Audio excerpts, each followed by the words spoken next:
All right, we're live. Hey, everybody. Welcome to this week's Small Engine Q&A. And what's going on this week? Well, it is not spring yet. We're a week away from spring, but mowers are showing up, chainsaws are showing up, blowers are showing up. It's getting busy. The weather's getting warm. It's, 50s. It's beautiful. It's really, really nice today. And today, what did I do? I did a Toro Briggs E Series carburetor that had old fuel in it from the winter. So I cleaned out that plastic carburetor. That worked out good. My good friend Nellie, the octogenarian, she's the one with the one pull only Toro Super Recycler.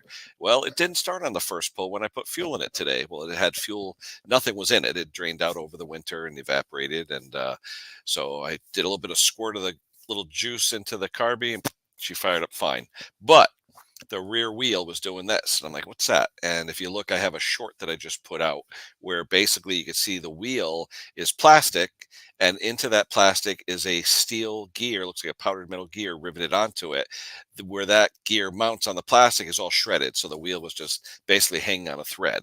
So my dealer's open, my Toro dealer, but if you go online, the part's no longer available because it's a 20-year-old mower. So I went to good old Amazonian, and Amazonian for $40, you can get two of them, generic, of course, Chinesium, but hey, I can have it tomorrow. For the price of one, I can get two. So there you go. Anyway, we always complain about Chinesium, but it saves our butts sometimes. Oh, what else is happening? I have a kid's quad in the backyard that he wants me to. The recoil rope fell out, so I got to do that. And he asked me to convert it to electric start. Well, it's called a Honda 4Trax 90cc ATV, but in 2005 they came out with electric start on these things. Before 2005 it was only recoil start, and the block, which is the Honda 70-90cc block, it's very, very common, it doesn't accommodate electric start. There's no bosses for it, so there's really nowhere for the starter to be bolted or anything like that. He asked if I can convert it. Simply, no, you really can't. You'd have to get a 90cc engine from something else that had the electric start and swap it out. And for him, he uses it at his cabin, and him, his wife, his kids, they all use it to go back and forth, get wood and things like that. So he just wants the recoil fixed to have it tuned up. So we'll get to that. That'll be a video.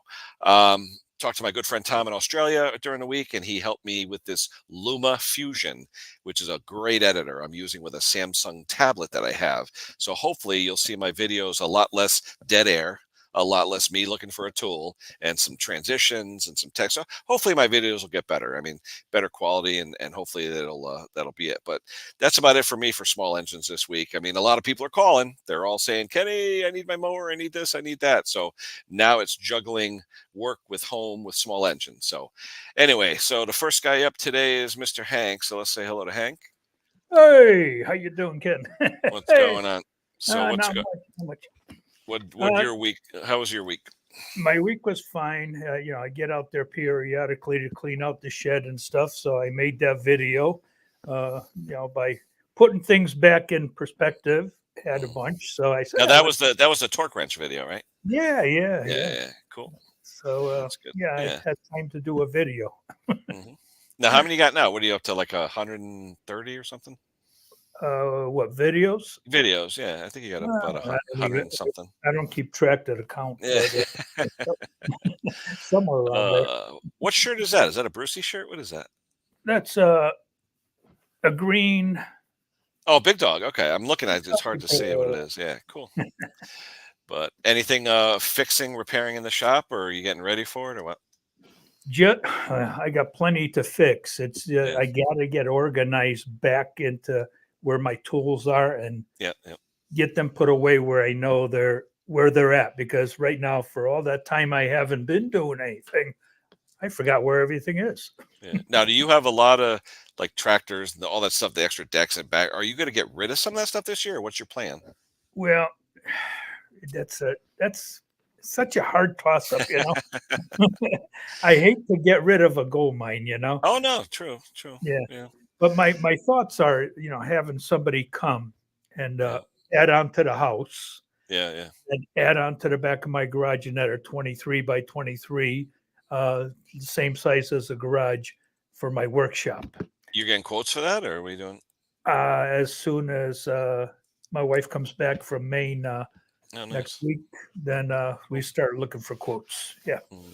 Hey, Sparky's in the chatty Spark. Haven't seen you in a while. Looks like you're not feeling good. Well, we'll send out a prayer to you, Spark. You're always a good friend of the channel. All right, let me see who's next in line. We got our friend Stella. You ready, Stella? I think she's playing with WD-40. Hello. I am. I'm dripping in WD-40. I had a little 5-horse tiller over here, and it was unbelievably rusted up. And so I've been doing the vinegar and ball bearings, trying to get this thing to. And I think I've done it the last time. I'm not going to do it anymore. I think I did it like 4, rounds. My arms are tired. I didn't want to put this in my dryer like I normally do, because these tanks, I didn't know how thin it was. So, and that's kind of, all those heavy nuts and bolts are pretty bad. So, but I managed to, find a way to tape all this off. I was only smart at the very end and put, piece of plastic to cover up that hole. That was silly that I didn't figure that out until the very end. But, hey, you live and learn. But right now it's clean as a whistle. I wish I could show you. It's really kind of cool looking on the inside. You don't have a camera, a phone camera type, the fiber camera? No, I don't. I want one because it would help with several things. I have a really old one that I got like 10 or 15 inches. It's all snap-on one. It's like something like 320 or 480p. It's really low quality. But no, this had. What I discovered happened was, I could get all this part clean, but there was all these chunks of rust along here on the top side. So I finally got smart and put plastic on the lid, and I was able to, tape this up really, really well with some good duct tape. You can't buy the cheap stuff. It's just not going to hold. How do you shake it though, Stella? Instead of the laundry, how are you actually, are you doing a dance? Okay. There you go. get my exercise in. But no, this actually belonged to a buddy of mine who actually I sold my pickup truck to him, and he works like out of state a lot. He works in a security system, so he'll go away for like two months or so and work on manage a construction site for all the things.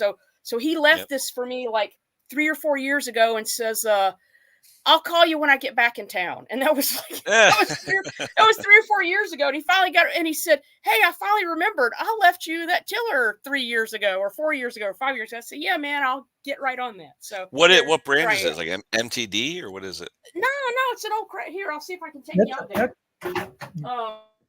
That's an old Craftsman. No, it Briggs engine. I'm just wondering what type of tiller. Is a front tine tiller, a little front tine tiller? Yeah. It's a, here, let me,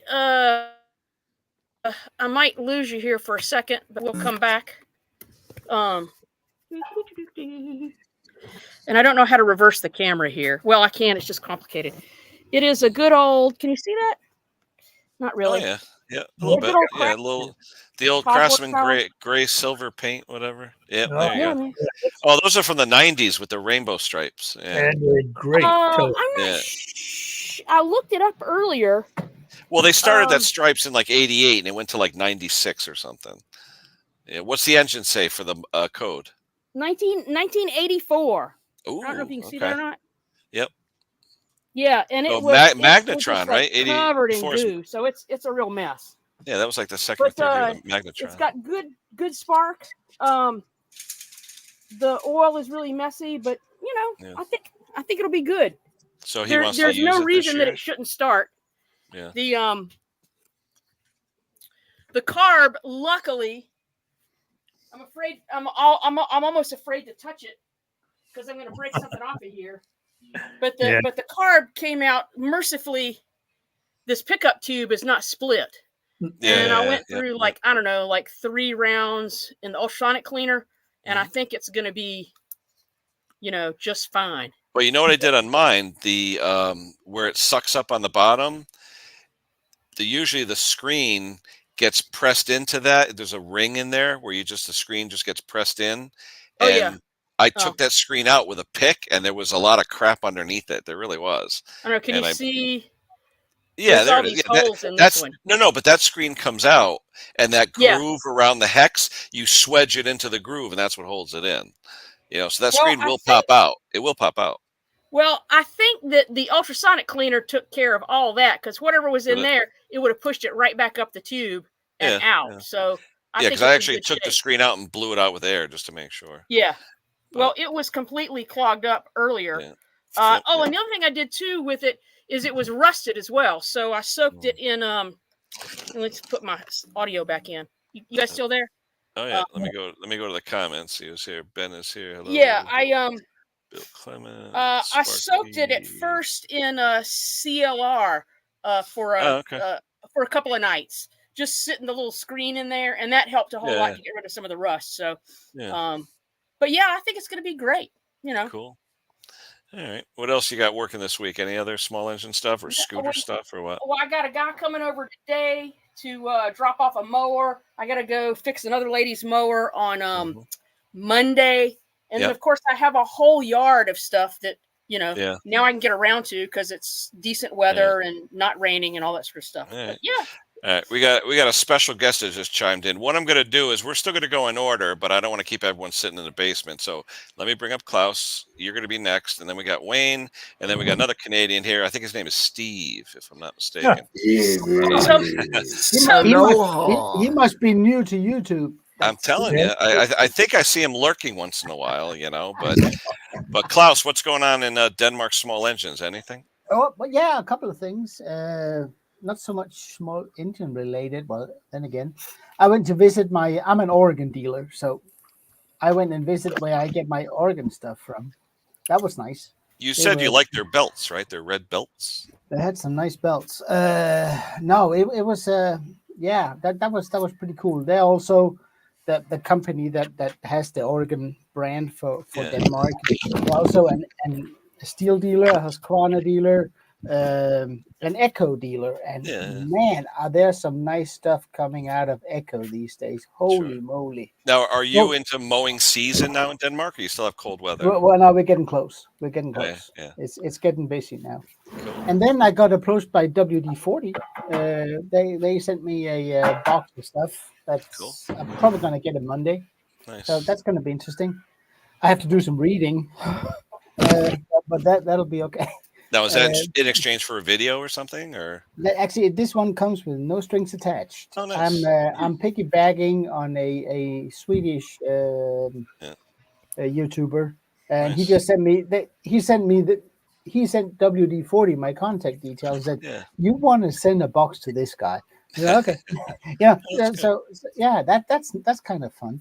Yeah. So and I will say that even though that I love bashing WD-40 because people are using it wrong, but their specialist series is super good for the cost. Yeah.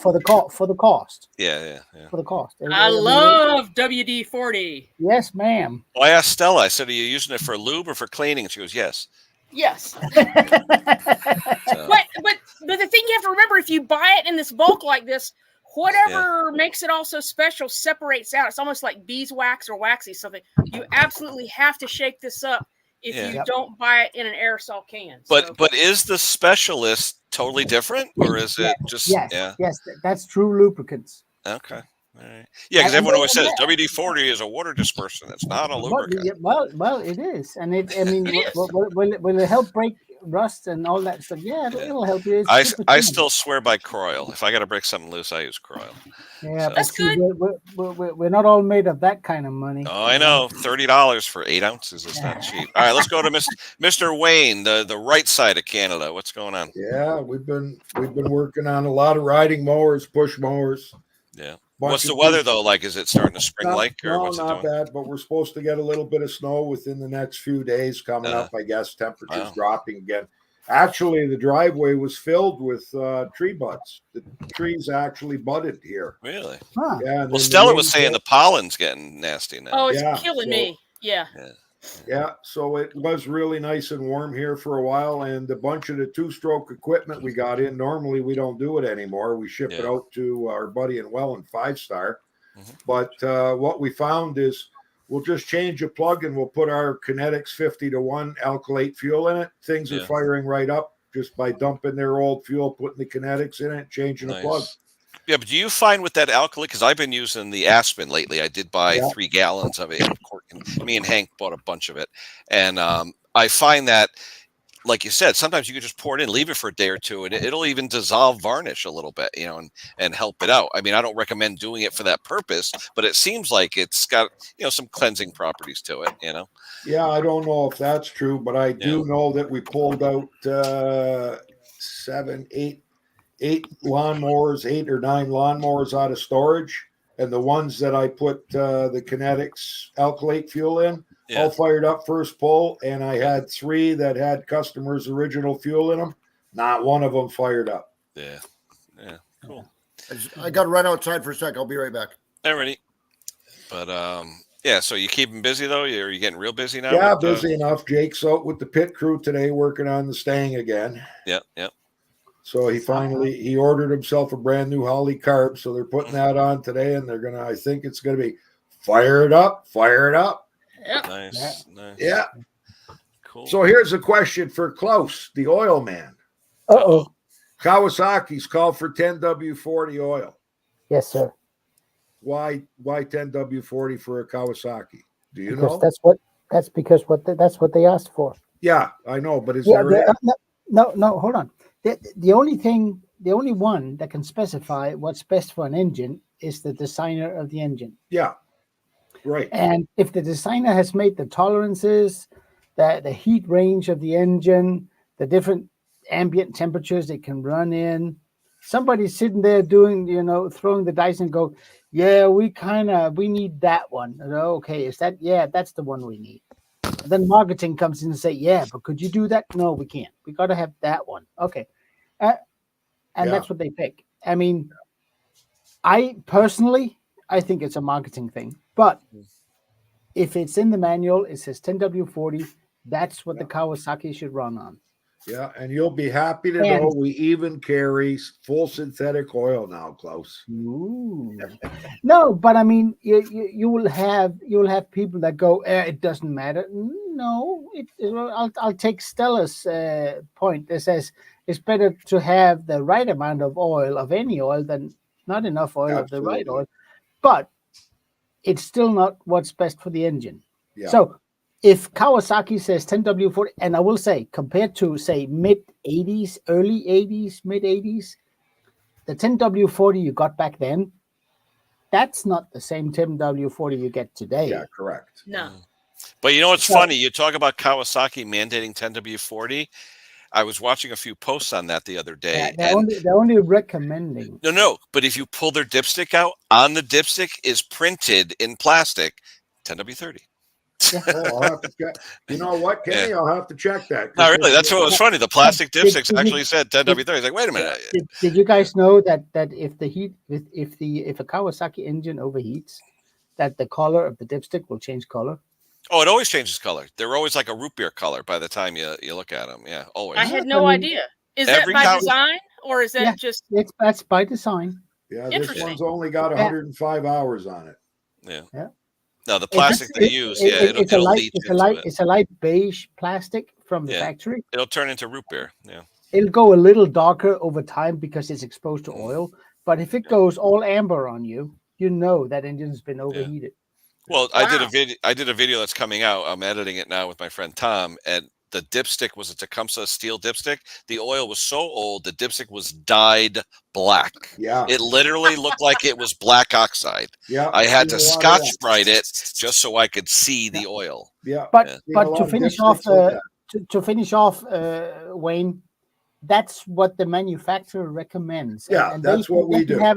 They can have 1,000 reasons for that. Yeah. I mean, even if you look at Kohler Professionals, they will even say 2050. Yeah. For continuous use. Anything that the manufacturer, whatever the spec is, that's what we put in the engine. Yeah. Yeah. And I think, that's like when Mom always used to say, "Because I said so." You know why they did Go 24 ahead, Hank. is because those engines are so susceptible to overheating because the fins get all clogged up. Oh yeah. How many times the guides work their way out? And then The guides work their way out, so they need something to keep that engine cooler.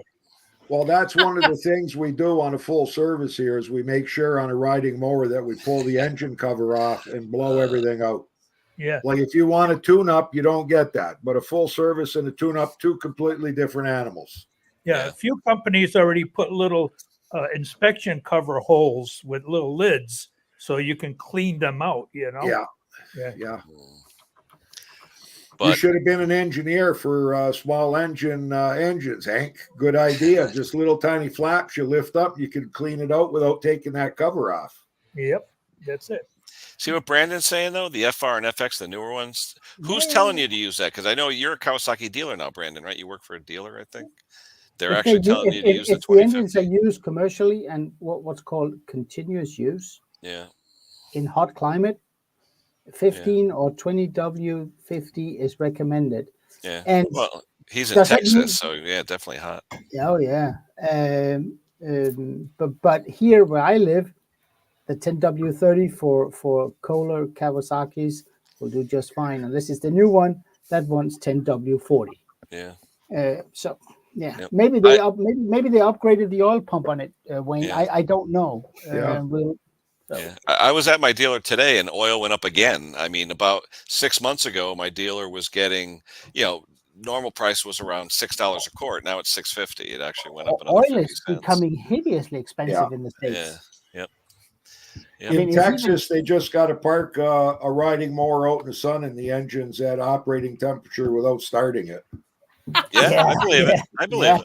I believe Yeah, it. yeah. Well, look at Arizona. I mean, my friend's mom lives out there, and it was 119 one day. Yeah. They were literally, and this is no BS, they were literally frying eggs on the hoods of cars. Yeah. Yeah. So So, Wayne, I got one Yes. question for you. Go ahead. Do you know the channel out there in Canada next to you called Married with Small Engines? You know what? I just caught one of those videos yesterday, and Yeah, I he's was going to close to look the channel up, Yeah. but I don't know where he's located. But I believe I caught that he was Canadian, somewhere in the area. Yep. So yeah, I will be subscribing to the channel and just commenting to find out where he's from. what is Yep. it called, Hank? Married with Small Engines. Yeah, Yeah. I think I've seen a couple of his videos have popped up in There my we go. feed. Married small. Hold on. Let me. Oh, here it is. Married Yeah, with it's- small. It's a good channel. Yeah. Yeah, Yeah. yeah. There's a lot of new No. YouTube channels out on small engine repair. Yeah, he's Yeah. got 596. I just subscribed. Married with small engines. Yeah, 586. Or Welcome back, Steve. 596. Kenny, subs. it's Steve's turn. Oh, yeah, we all talked already. We're out of wind, so your turn, Steve. How's the West Coast doing? Well, I hate to piss off Wayne here, but Oh. it's going to be plus 18 degrees Celsius where I Wow. live, buddy, today. That's nice. But any Oh, rain, or yeah. is that dry? Because you usually get a lot of wet. There's Yeah. not a cloud in the sky right now. It's going to Really? hit 18. I don't know what that is in Fahrenheit. Yeah, I've been Yeah. watching your buddy Donnie Walker. It's nice in Fahrenheit. It's nice. Beautiful. Yeah. Yeah. Oh yeah. Cool. I like Donnie bought that old McCulloch go kart. I'm looking forward to that. Oh, yeah. Yeah. Cool stuff. Nice guy. Yeah. You busy out there, Steve, or what? What's going on? Hell no. Why the hell would I want to be busy? 64.5 degrees, Steve. Is That it is- So that's good, right? Yeah. for us? That's Yeah. Let's see beautiful. what's in here. Comfortable. It's but Hank. Wait, 64. It's only 56 here. Yeah, I know. Ah, there you go. Wow. But it's beautiful though. It's no rain. Thank God. We had a ton of rain last weekend. My God, it was like flooding rain. It was ridiculous.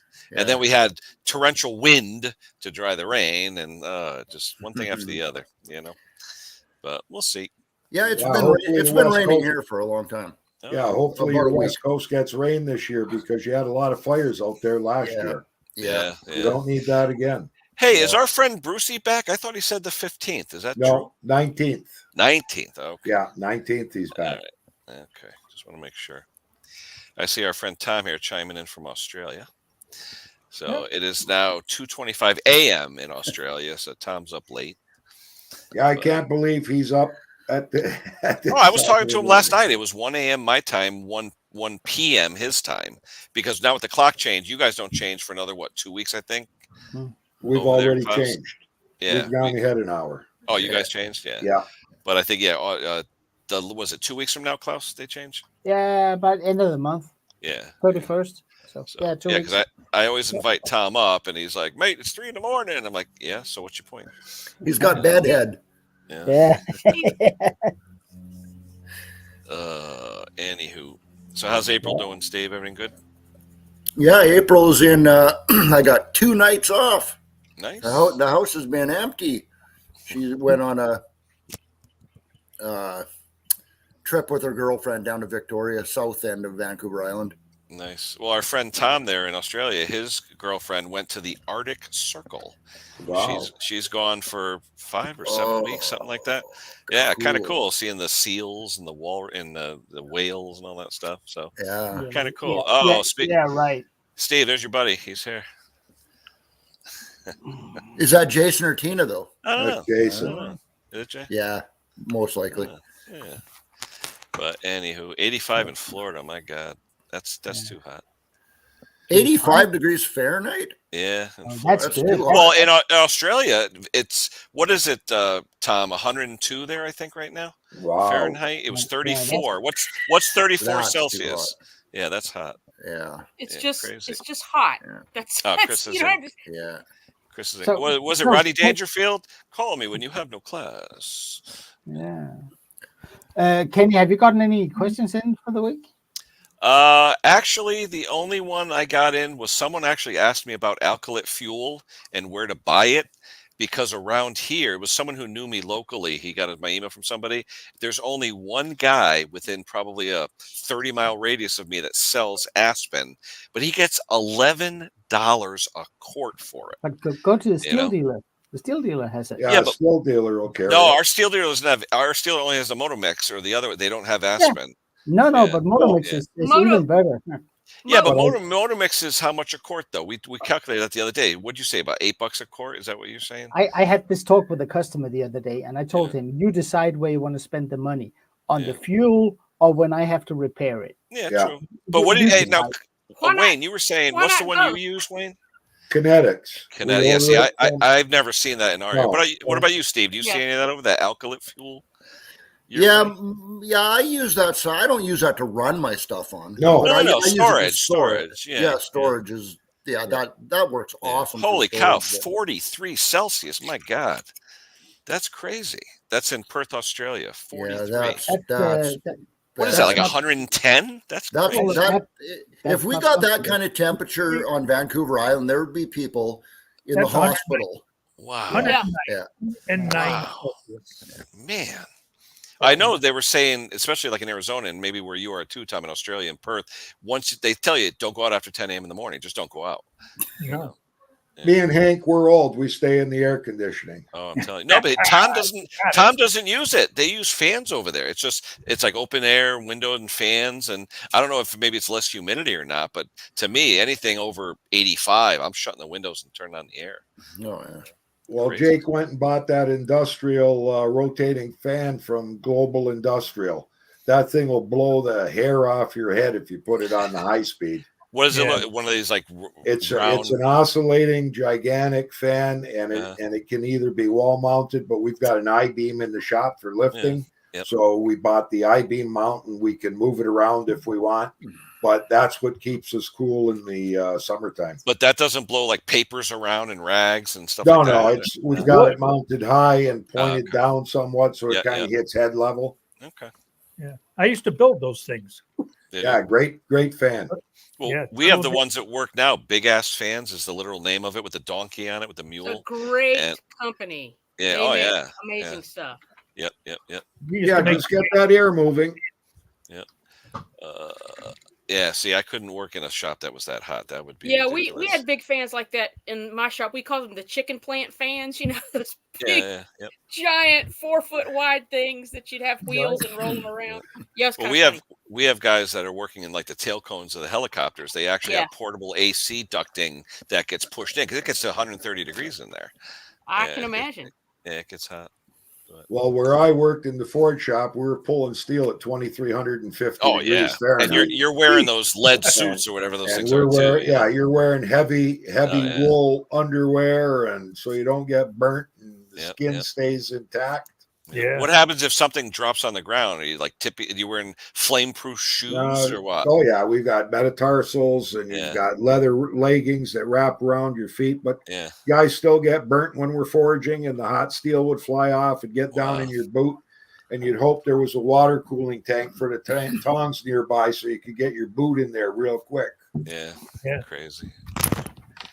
I So was watching. I do have a small engine question because it's something I ran into brand new, never seen before. What's that? I have somebody brought me a Ryobi pressure washer, and it has Yep. the new Honda GCV 200 engine on it. And he Ooh. said he was using it, and then it just stopped, and there was all this oil leaking out of the front of it. And when he Well, finally let me got ask it, though, does that apply to that recoil thing Taro was talking about? That engine? Recoil? yes, this engine is part of the newer versions. I don't know if the recoil is part of it, but Yeah, here's what my question is. I had never seen this thing called an idle down, and it's a cable because I'm looking at the underside. Oh yeah. I've seen that on pressure washers. Yeah. Yeah, and Briggs and Stratton has that on a lot of their pressure washers, where when you turn it on, it has to sense the pressure when you hit Right. the trigger, and it pulls a cable that allows it to throttle to governor max. Right. Yeah. Well, yeah. what I'm dealing with is I did a little research on that, and apparently the fitting inside of the part of The the unloader- pump gets the unloader, gets where the unloader valve is. side. Yeah. Right. Yep. That gets all just It gets clogged up, and it won't allow the governor to do full throttle. Right. So Yeah, you yeah. can't repair it. They don't sell the parts anymore for it. Really? Okay. But and the fix is just to remove it at the engine end and hook up the spring back to the regular. Yeah, you can do that. place where Yeah, the that was the governor thing is is on the whole people time. were complaining, oh, it's full throttle all the time. Why doesn't it idle? So can I- Briggs did that. Oh, I'm sorry. Go ahead. But can I ask my question? Yeah. Do you think that would have anything to do with oil leaking out from under the valve cover? Because once he No. brought the unit to me, he says oil was just pouring out from here. And I'm like, I don't think those two things are related to each other. I don't No. either. No. No. No. But you say it's a Honda engine, though? It's the new GCV 200. Because I've seen on a few GCVs that come in my shop recently, they're really leaking from the governor shaft.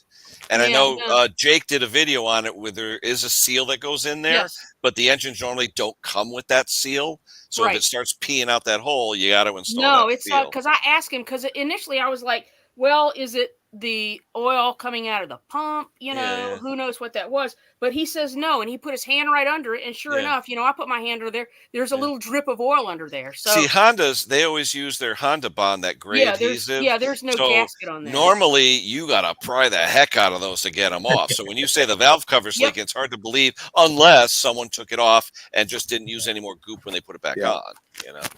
Does it still run? Does it still work still? I haven't tried to start it. It just got dropped off. So I haven't even tried to Yeah. work on it. I got 2 or 3 other things on my. I'm bench to work on. surprised that governor system with the idle down. I've never seen it on a Honda, only on Intex. Because usually the Yeah. pressure washers I've seen with that feature are on Briggs Intech engines. Well, And we've like I only, said, we've only No. seen them on the wheelbarrow compressors Yeah. that the roofers use. Yep. Jake's Yep. got a video on that where he cleans that screen to get it operational. Interesting. THIB03 has a question. Yeah, I just answered it. The Sorry. one with the fuel? Yeah. Is that the one with the fuel? Yeah. No, he says to use a two-stroke mix to store four-stroke engines. No, don't do that. Oh, to flood the cylinder, you mean? If you want to store it for an extended period of time, use fogging oil Yeah, fogging oil. or just a couple of teaspoons in the cylinder, Yeah. and then store it at top dead center. Top dead center, yeah. on the But compressor. fog it at bottom dead center, and then bring it to top dead center. Fog it while it runs until it Yeah. chokes. Oh, really? then- Yeah. Okay, that's right. Yeah. Yeah. Right, And yeah, then yeah, bring like a marine engine. You yeah, choke yeah, it on that stuff, and it Yeah. coats everything. yeah, yeah. What's that, Stella? that's I just hold on. I just rubbed a little piece of paper right under the Valve sump cover. cover, overhead the valve. valve cover. Really? Is Yeah, it the overhead there you valve cover or the sump? Yeah. Is it the belt drive me or sh- gear drive? Let me show you. You can tell by the shape of the valve cover. Maybe I I missed can't really something hear here. you guys. What are we talking about? The Ryobi pressure washer with the idle down feature. Oh, And that was under there. Under the overhead valve cover. Yeah. Yep, That's that- the big, and that's he the said big that's where cover it's too, leaking. yeah. And Now I that's haven't. a stamped cover, correct? Yeah. That's a stamped one. Yeah. Yeah, it's a It's stamped actually, cover, and it's actually is that you're supposed to replace it whenever you take it off. yep, that's. But And you know, if you- I'm if- I'm if you- reluctant if- to go in there because Yeah, but it's Stella, like if you take out the four $40. screws, oh, No, go ahead. Stella, what you do is that you take your MAP gas with a small flame and you heat it up good around the flange. It will come off nice and easy. Yeah, I use a heat gun. Yeah, but Yeah, I he- find he though does. that if people have taken them off and you loosen those four screws, it falls right off. You know what I mean? If they've taken it off. No, yeah, if they have, yeah, but there's Yeah. RTV in there. It's Honda Yeah. Bond. Yeah, It- well, the guy said he bought it from a guy off of like Craigslist or Facebook Marketplace who says that he said he had a bunch of them, and I believe the guy that did it, or he assumed that the guy bought them off of like Home Depot or Lowe's when people turned them back in for whatever reason. So he would just buy 3 or 4 of them at a time, see if it runs, then he'd sell it for whatever he could get for it. So, but I don't think this guy went into it, but it wouldn't surprise me if the guy that he bought it from went into it. But I mean, there's no damage to it. It doesn't look messed up. See, I'd pull that overhead valve cover off, reset the valves, and put RTD back on it, and make sure you follow the instructions because Right. And there's don't so many of them that overtighten. say you got to let it sit for 24 hours or don't torque it down until hand tighten it, and then don't torque it for an hour and Yeah. Oh, yeah. follow the instructions and you'll be okay. And make Yeah. sure it's clean. Like the Most surface has people- got to be I clean. use acetone to clean that off. Oh yeah. Well, that's why on the GCV 160s I swap out the cast valve cover because I have so many landscapers that in the back of the pickup truck they ding the stamped cover and it opens up the valves and it never starts because the valves are Right. open. So you Well, can buy the if- cast if cover. If this thing wasn't $40 plus shipping to replace, I would just replace it. So I don't but know I like though the if they idea sell of it. heat around there. Yeah, I don't know if they sell a cast cover for that model. I know the GC 190 cover fits the 160 and all those, but I don't know if this there's is because that your cover, new- yours is a bigger one. Yeah, that's a bigger cover. That's the new latest and greatest Honda's engine that they the one that they recalled making. 400,000 in. But I'll bet you if you undo those 4 bolts, I'll bet you that thing pulls off so easy that right away you'll know. Yeah, there's no good someone seal had it there. off. Yeah, someone had to have had it. Yeah. Guaranteed. Yeah, that Honda Bond is good stuff. It never leaks. You know. Yeah. Yeah. Haha. Brandon's saying he doesn't have to wait so long for it to cure. Yeah. Well, I let it tack up for 5 minutes and then I put it on. Oh, and I actually start it up, let it heat up, and cure. Screw it. Yeah. You know? I can't get the right stuff here. I had a thing. Oh, I love Right Stuff, but it's put it that way. Right Stuff is expensive cheese whiz. But it's stuff. It dries out too fast on me. Yeah, true. I use stuff called from Liquid Moly. You guys know that brand? I've They heard. have Molly, they have a black RTV that works similar. It's actually one of those you can put it on and assemble right away. Did you guys just hear that? Yes, what? it's when Did someone you- goes in the basement. No, I just heard an explosion outside. I got like an actual explosion. Oh yeah. Get the shotgun. Go check it out. Uh-oh, a disgruntled customer? He's Get out closest- here! He's closest to China. Maybe they're bombing. Close. What are you saying? It's hardening up in the tube. Is that what you're talking about? Yeah, when you squeeze it out like cheese whiz, that whole tube, Okay. you got to like unscrew it and then seal it, or else it'll. No, Yeah. but No. A it's- lot of times, what I've done on mine is I take a Q-tip and I dig some of that RTV silicone out of the tube. And then I take some dielectric grease on my finger and I put it and I smear it on the inside so it seals it. Yeah, or Vaseline. Just do Vaseline. Vaseline will do the job. Yep. Yep. And then I've never had an issue with it drying out on me. Yeah. Yeah, it's letting the air get in No. there. Yeah. No, I mean, what happened was that the whole can, it it dried out on me really fast. I mean, it would take a week, and I had to go and clean Yeah. everything out, and then the container lost pressure. Ah, And then I got a little upset with it because it was kind of expensive to get it from it is eBay. expensive. Yeah.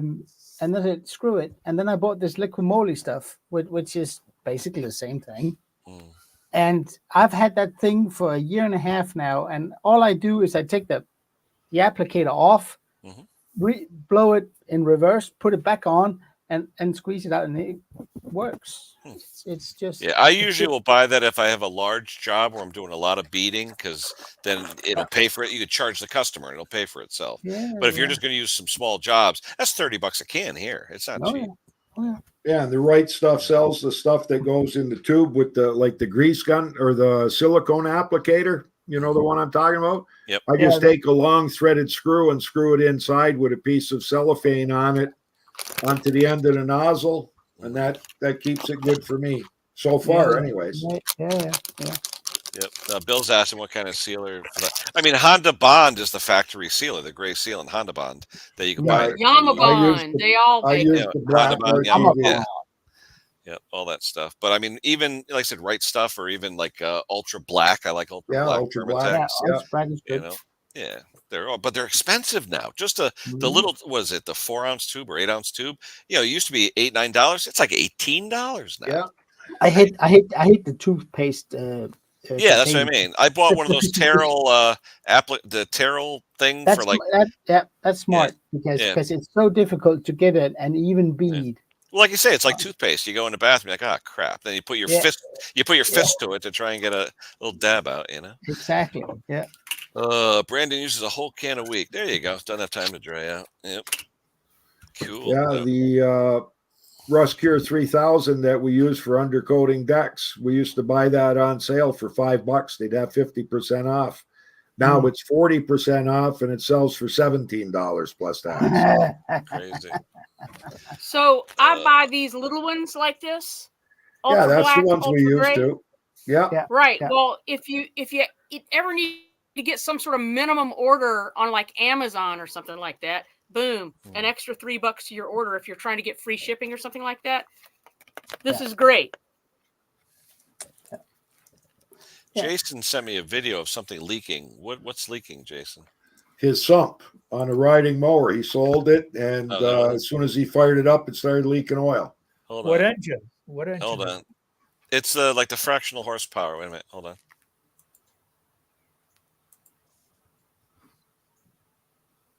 Ew.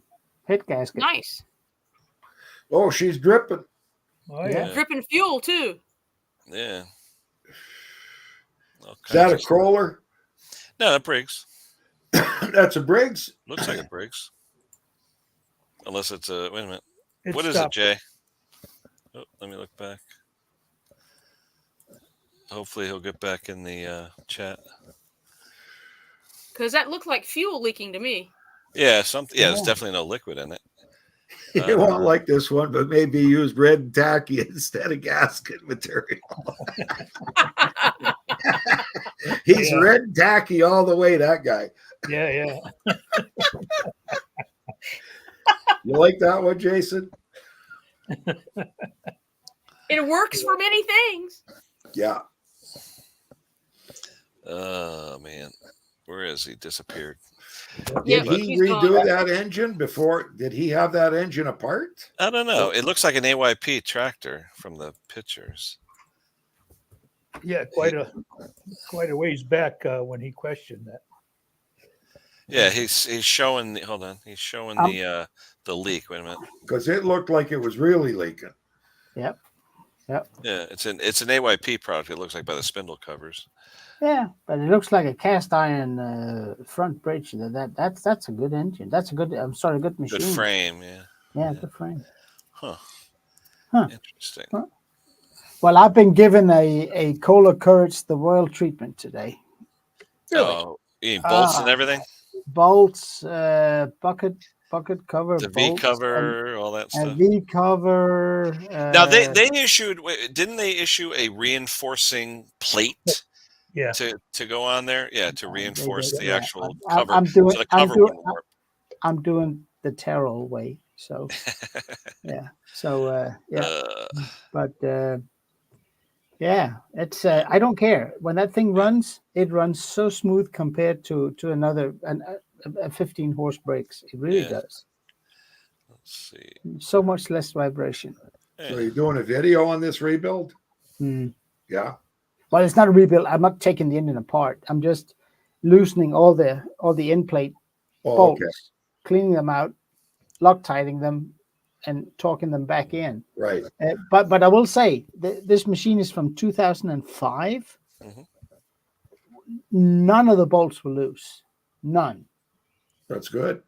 I checked every single one of them just with a and none Hey, of them were those of you that are interested in the Courage, the reinforcing plate and all that, there's the kit where you get the gasket, the valve cover, and the reinforcing plate that goes around it, so you get no leaks. So I gave it a good dab of RTV, and then put the gasket on top on the cover side, and I'm just going to torque it down to spec, and that'll be it. It'll stop leaking right there.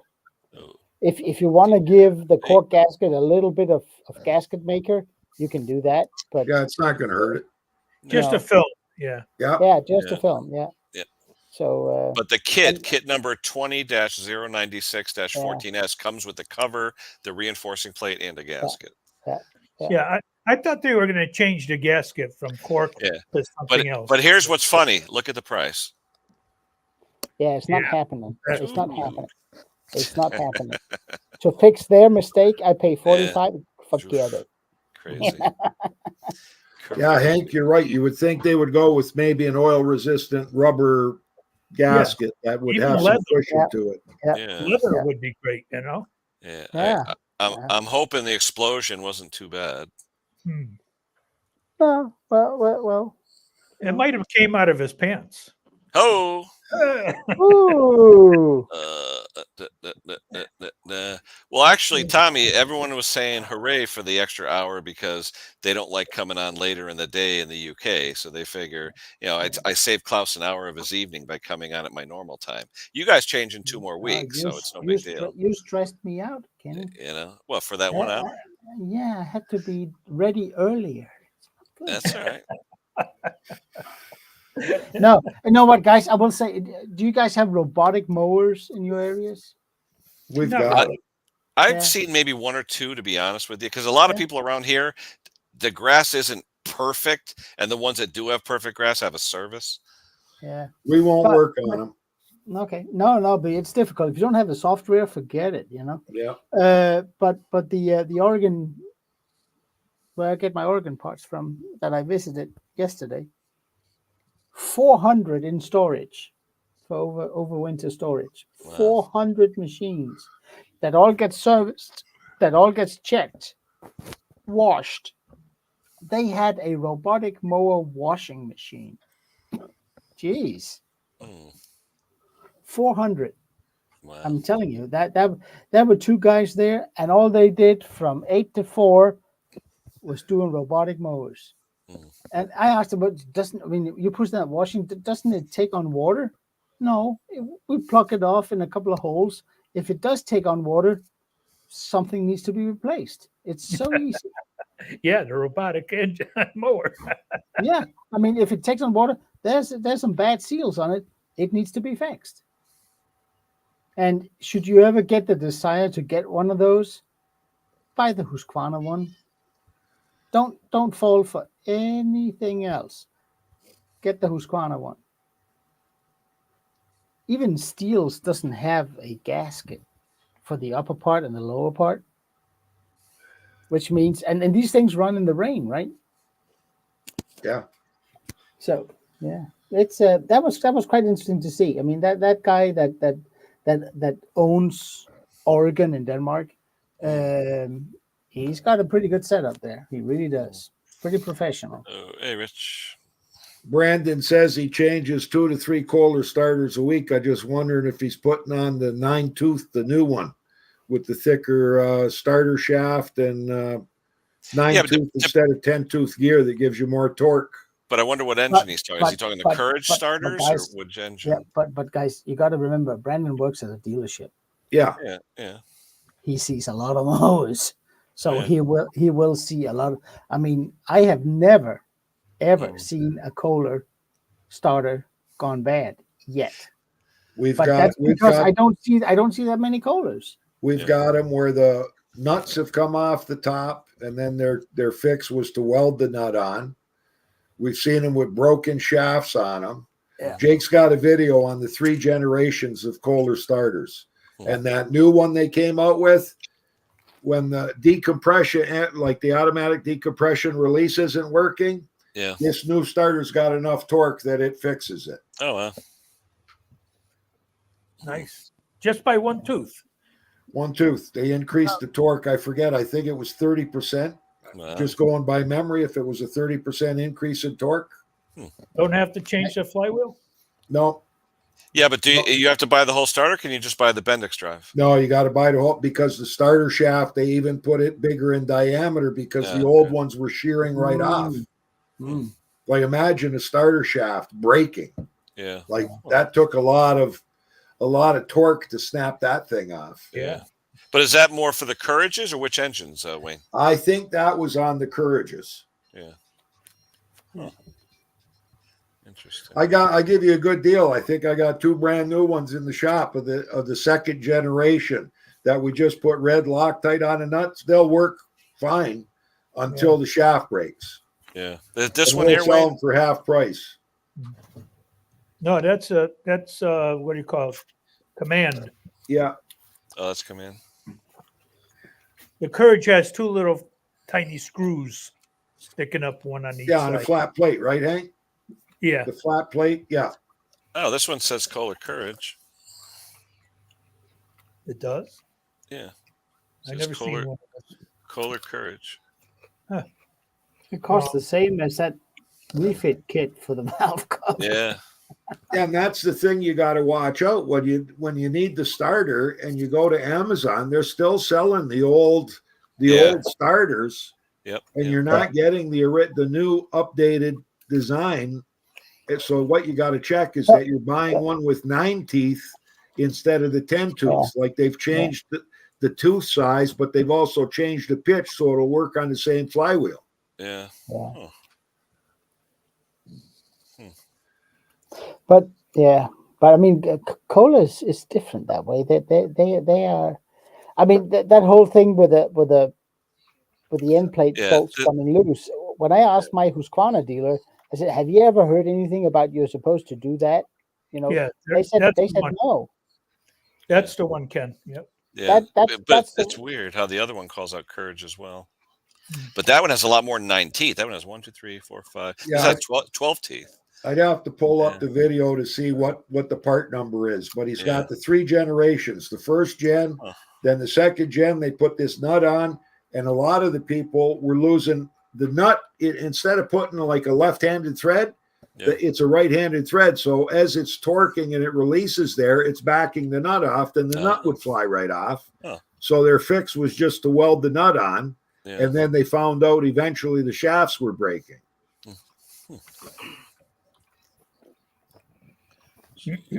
Yeah, Brandon, that makes sense to only use OEM, of course, for warranty work. Yeah. Interesting. I don't know. You think it's the time or what? But normally we have 50 people in here. We were consistent at 35, but maybe because of the time change, there's only 35, I'm 36. so sorry. I will. Yeah. I will wear deodorant next time. I'm Yeah. sorry. No, I mean the past few weeks have we done this Yeah. this Yeah, Q&A you've type thing? We've been No, averaging but I mean, around 50. but we got these 2 slackers here, Steve and Stella, and then they're just, you know. They're out checking I'm the not a bowl. slacker. Yeah, but I don't see you, honey. Come on. She's taking a bath in WD. She's taking that overhead valve cover off. Now she's having dinner or something. Uh-oh. Or lunch. and Mr. Explosion guy just left. Yeah, I could just see Stella. It's like it lubricates, it cleans, and tastes great. Yeah. I will say WD-40, it smells good. It does. Uh-oh. We're gonna send out the hey, Wayne. Oh.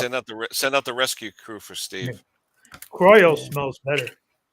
Yeah, it depends what the explosion was. There's been a Yeah, lot of houses blowing I up. wish I was just a rich guy that could afford that stuff, Hank, There's Red but I'm Tactic not. himself. Hi, Jason. Jason, What was it? Hello. What engine's that, Hello. Jay? Which one is that? 22 horsepower Briggs V-twin Intech. Ah, And is it one that you tore down, or it's one that you just bought and then it just started leaking? So this is one that we just bought and we're selling as is, running and driving, what you see, what you get, but it runs and works as it should. yeah. And the guy wanted to buy it, and I'm like, I don't feel comfortable selling this for you. Yeah. So I had to pull my tools out because, he knew what he was talking about. He was not your typical buyer. He knew how to check the numbers, the whole nine. Yeah. And he's moving, and he sold his pool, and he said he was helping the guy dismantle the pool with his tractor, and his motor blew. He was like, I was going to buy your tractor for parts. And in my mind, I'm like, why would you spend $1,500 on a parts tractor? So I says, all right, listen, if you really want this tractor, come back tomorrow. And he was like, oh, you're going to get a gasket? I says, no, I'm just going to RTV this thing. And he says, no, I want a gasket. And I'm like, whatever. So where's it leaking from, Jay? Where's it It's actually? leaking from the sump cover. It popped right by the oil filter. Like you had crankcase pressure that blew the gasket out?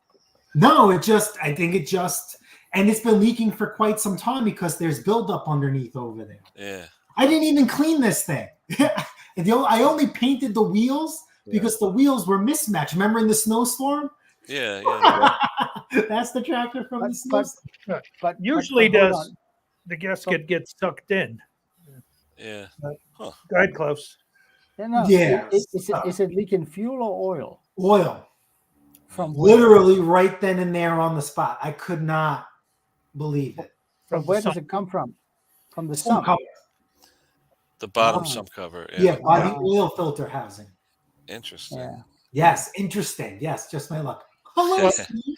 Hey, what was the explosion, Steve? What's going on? Holy crap, I don't even know. This was cool. I walked down to the end of the road and I'm listening. I can hear two neighbors like two doors down screaming at each other. They're fighting like crazy.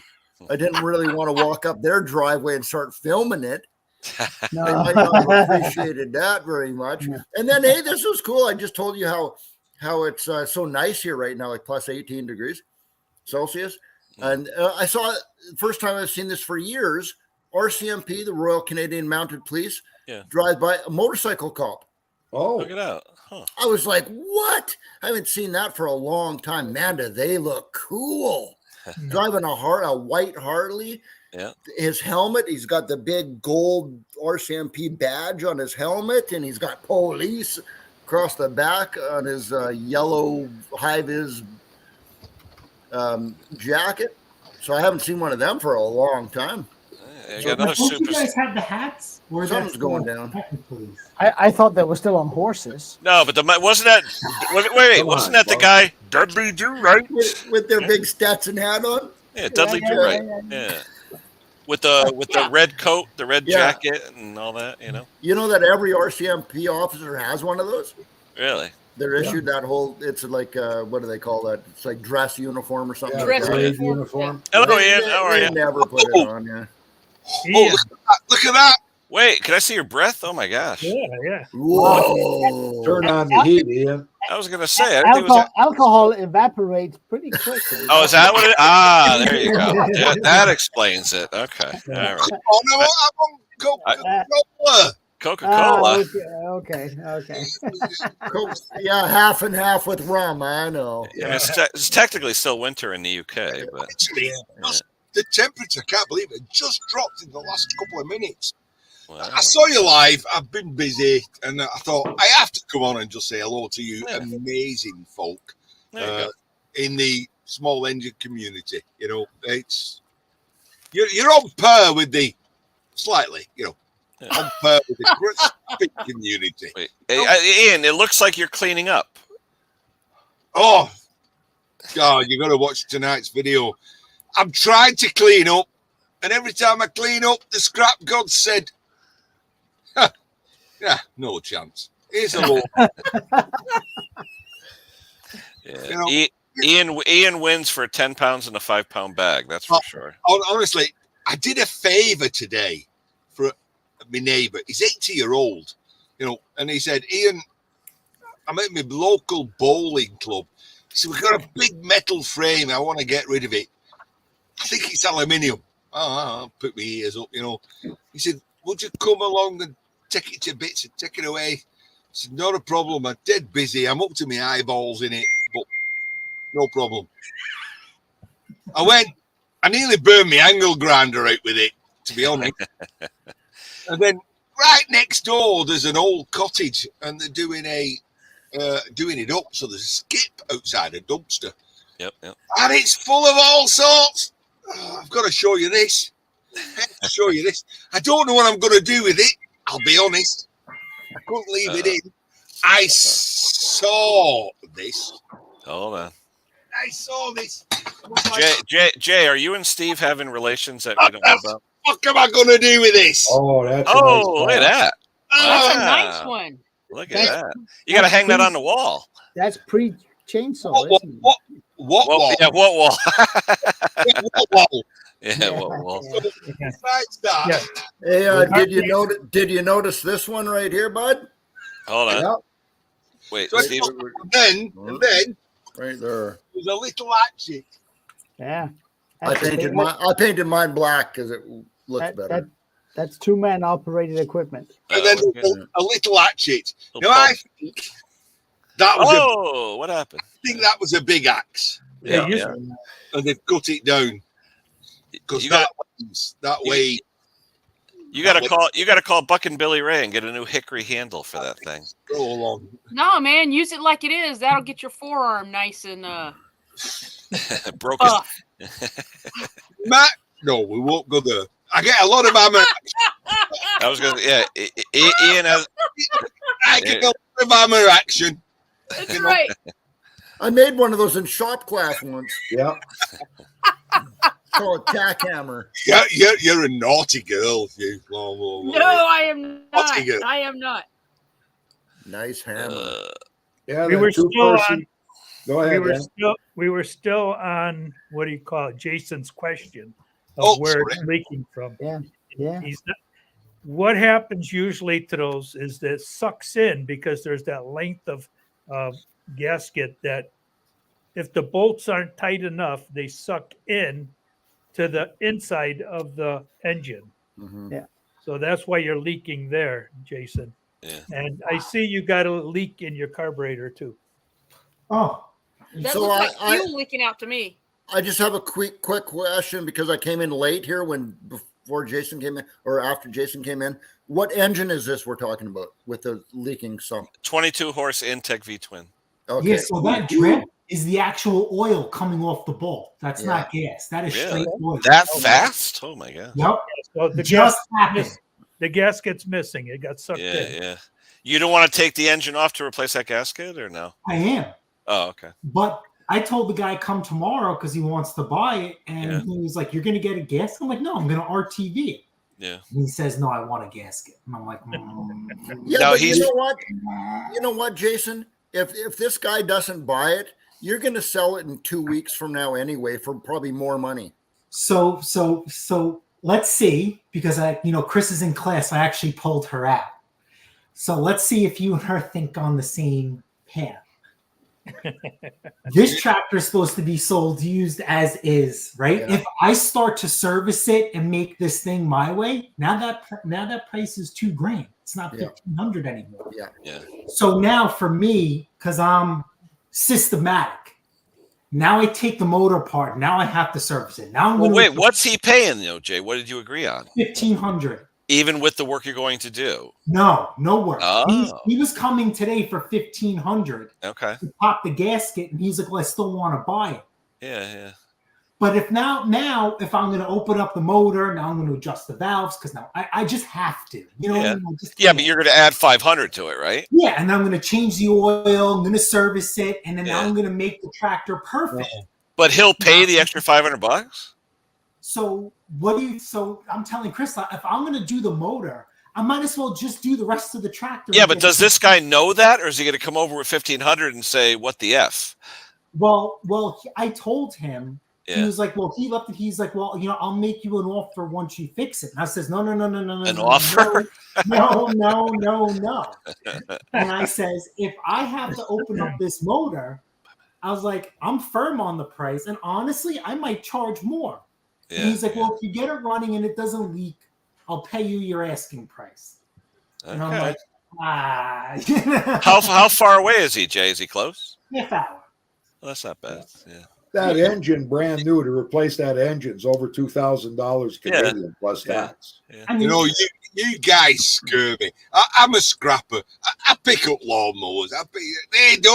It don't run. It might be something little, and I watch your channels, and I watch everybody, and they go, "Oh shit, we need to do this and got to do that," and it's like, "Oh, that's a big job," and I go, In the bin. In the bin. "Brandon, well, could you you know what? hold I've been so busy. it's gone." I haven't even priced out what new lawn tractors are this year. Oh, ridiculous.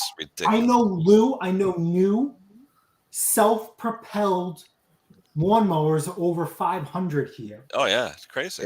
Yeah. I just put up a really nice Toro Vortex with the push button key start. I put it up for 400. Yep. This is the first time I ever sold something above asking price, 450. The Yeah. guy's like, I will take it, but I can't make it till Wednesday. Yeah. Now, is that a Vortex? Wait, which engine, though?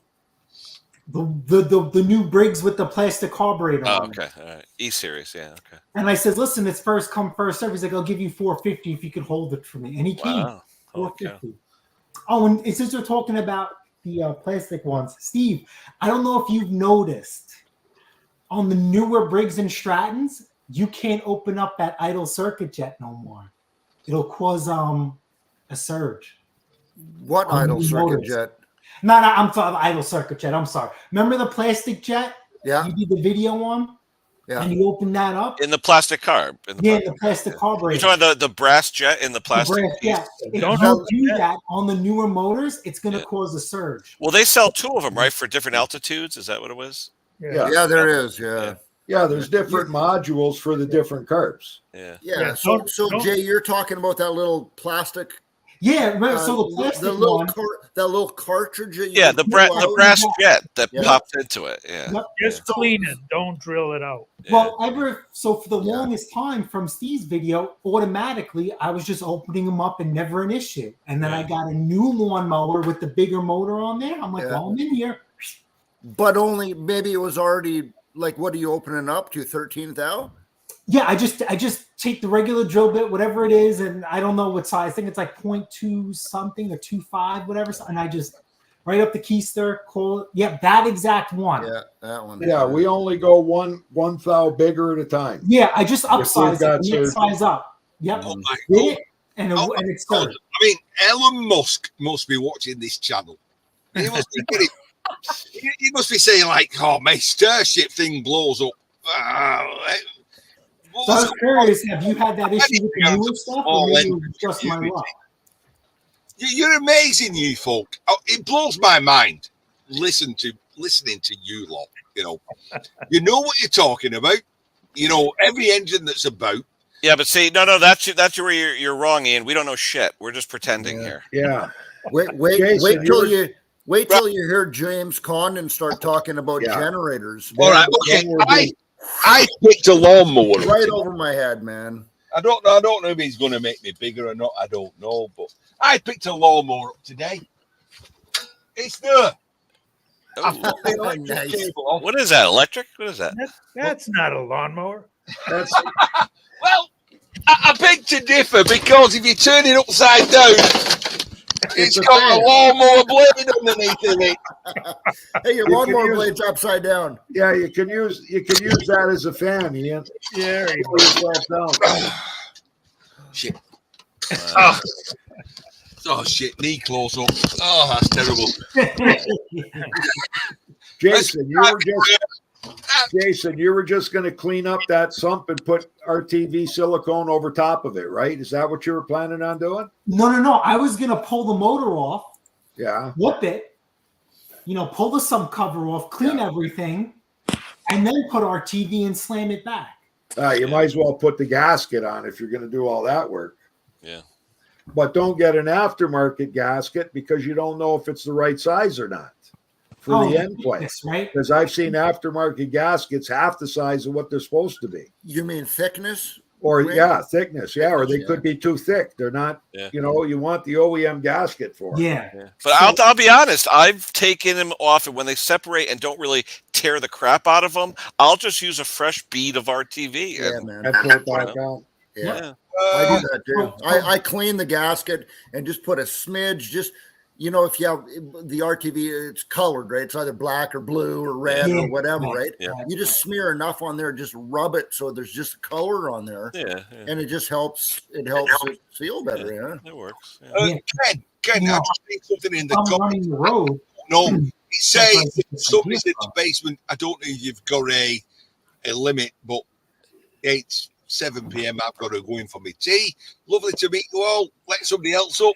Wait, hey, what are you saying? You got a video coming out tonight, or what? What is it? I will.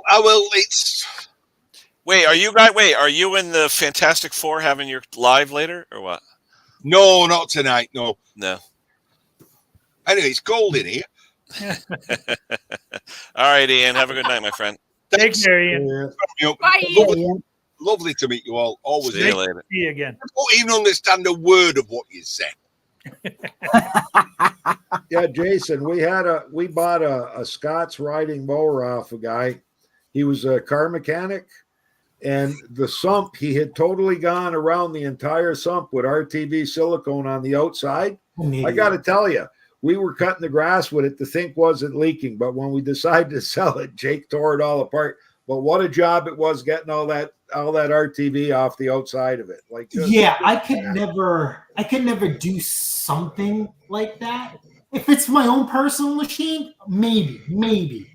But if I'm going to sell it to somebody, like I couldn't even sell that tractor with the cracked block. I can't. Yeah. But for me, like at work, if I'm running the road and there's an oil leak, I don't keep gaskets on me. Yeah. So what I do is, I pull whatever's leaking.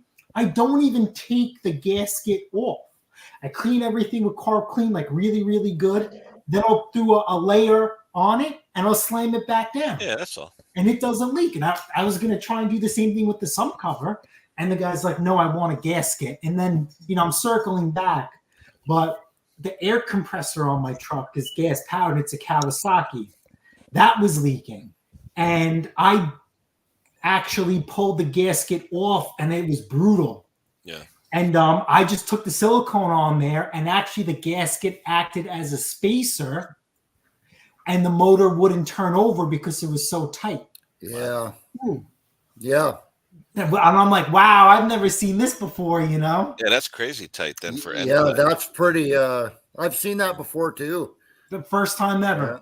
Yeah. First time ever. Never. I mean, on horizontal engines, usually you set the end play of the crank with that gasket or gaskets, depending. Yeah. And then the Scots we bought, how the Scots riding mowers were orange?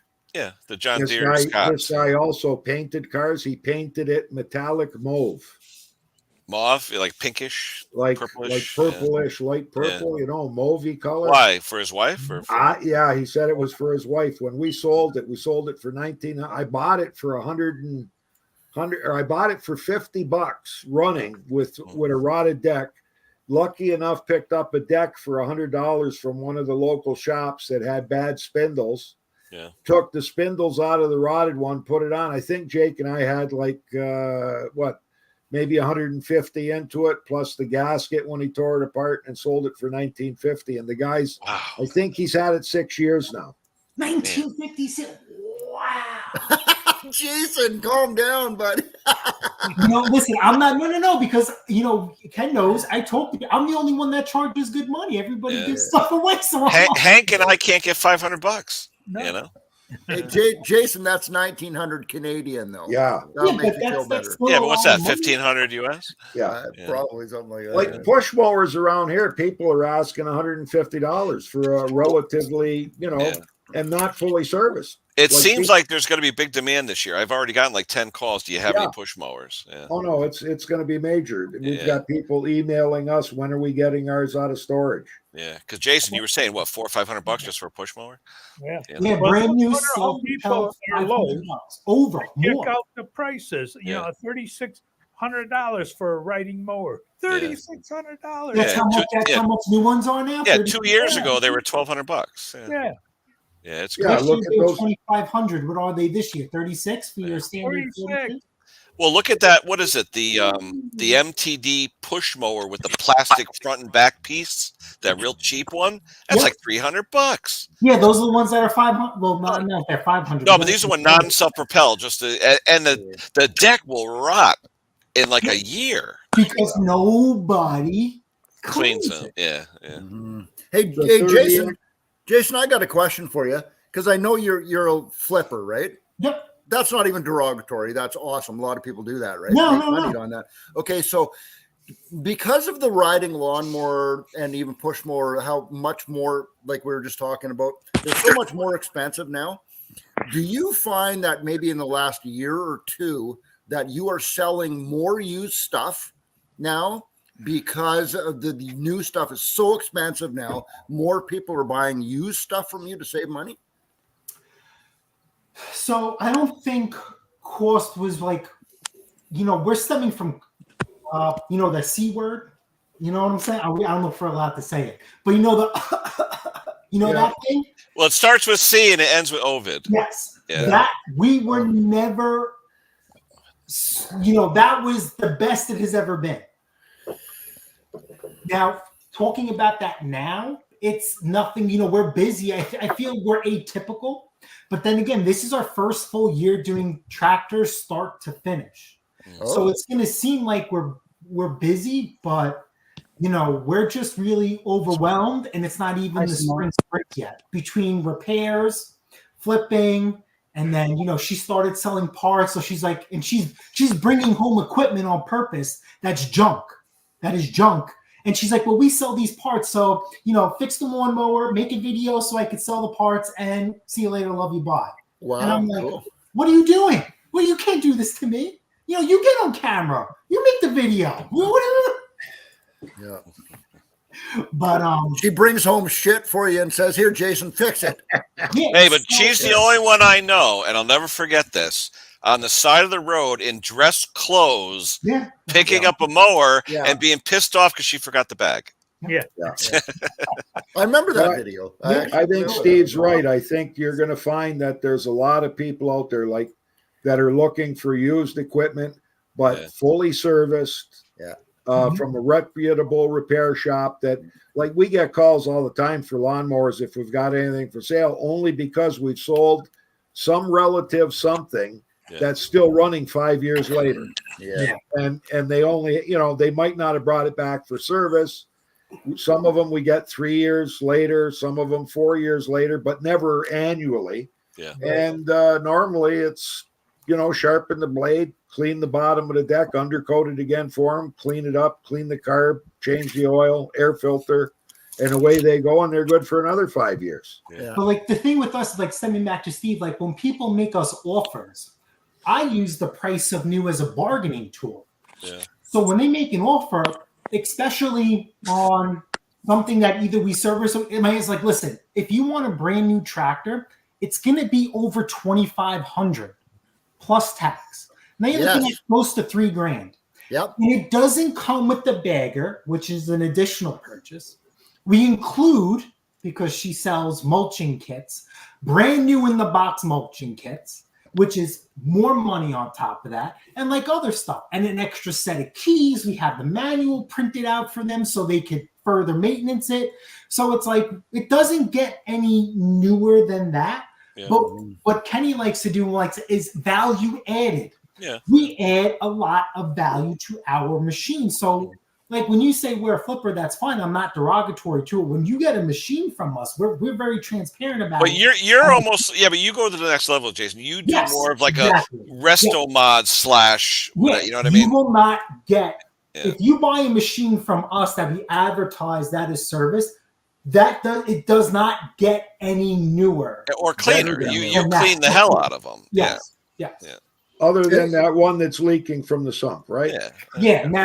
That's just, even if I saw, like Christina was like, she was like, I hate that you're doing it this way, but if you serviced it, this would have never happened. I'm like, no, Chris, that gasket would have blown. Yeah, but how many do you sell as is where is? How many do you do like that? So far, we're up to like 6 or 7. Really? Okay. So here's the deal. Winter came and I was caught off guard with tractors, and I says, wow, I can't have these tractors sitting here. And I crashed one because I don't know how to drive. And maybe my feet don't touch the pedals. So that kind of like added insult to injury. And I had a perfect tractor. I crashed it not once, but twice. And in my mind, it was ruined. I put that tractor up as is, crashed, and somebody bought it where we made just a little bit of money. And I says, you know what? I'm going to sell everything else I have as is. And they kept selling. I ran out. I says, let me go buy them and sell them as is. And people were buying them as is. Yeah, but do you think that people are buying those and then flipping them and making money from you now? No. Because we were still getting $1,500, $1,400. Woo. Yeah. But in my ad, these were true flips, where literally I buy them and I wasn't even cleaning them because my water's off. That's just, I don't know, And to be honest with you, I created a different account, so these tractors can't be traced to Packed Haze Performance because we really do service everything we sell. There is no question about it. And last week, I tried selling a lawnmower, fully serviced, ready to go for $250. Just the deck was scratched up from using it on the sides. Here, Michael, they sell kits for the Tough Torques if you want to do that. If you Yeah, want to but Kenny, it depends on how old it is. It's say- it's like automatic transmissions in cars. If you never change the oil, don't. Yeah, but a lot of times on those, if you take them apart, if the magnets aren't totally full of particulates and the pistons and pump are good. No, I'm just saying, take it apart. If you want to tinker, take it apart. And if it looks halfway decent, invest in it. If not, if it's a K46 that goes for $300 new and you could redo it for $75, I mean, You got to take that whole thing apart to bring it down to dump. to do it the right way. Yeah. If he's just saying, just change the fluid in and of itself, not really going to do much. But I mean, again, we don't get the whole story. Is it running? Or but what model, Michael? What model of Tough Torque? Is it K46? And is it running? If it's running, don't touch it. Yeah, well, he said it's been sitting around. Plug, or do you a lot of them don't have the drains. You literally have to take them apart. But when you take it apart, you can drill that boss and put a pipe plug in. So in the future, you can do it. Yeah.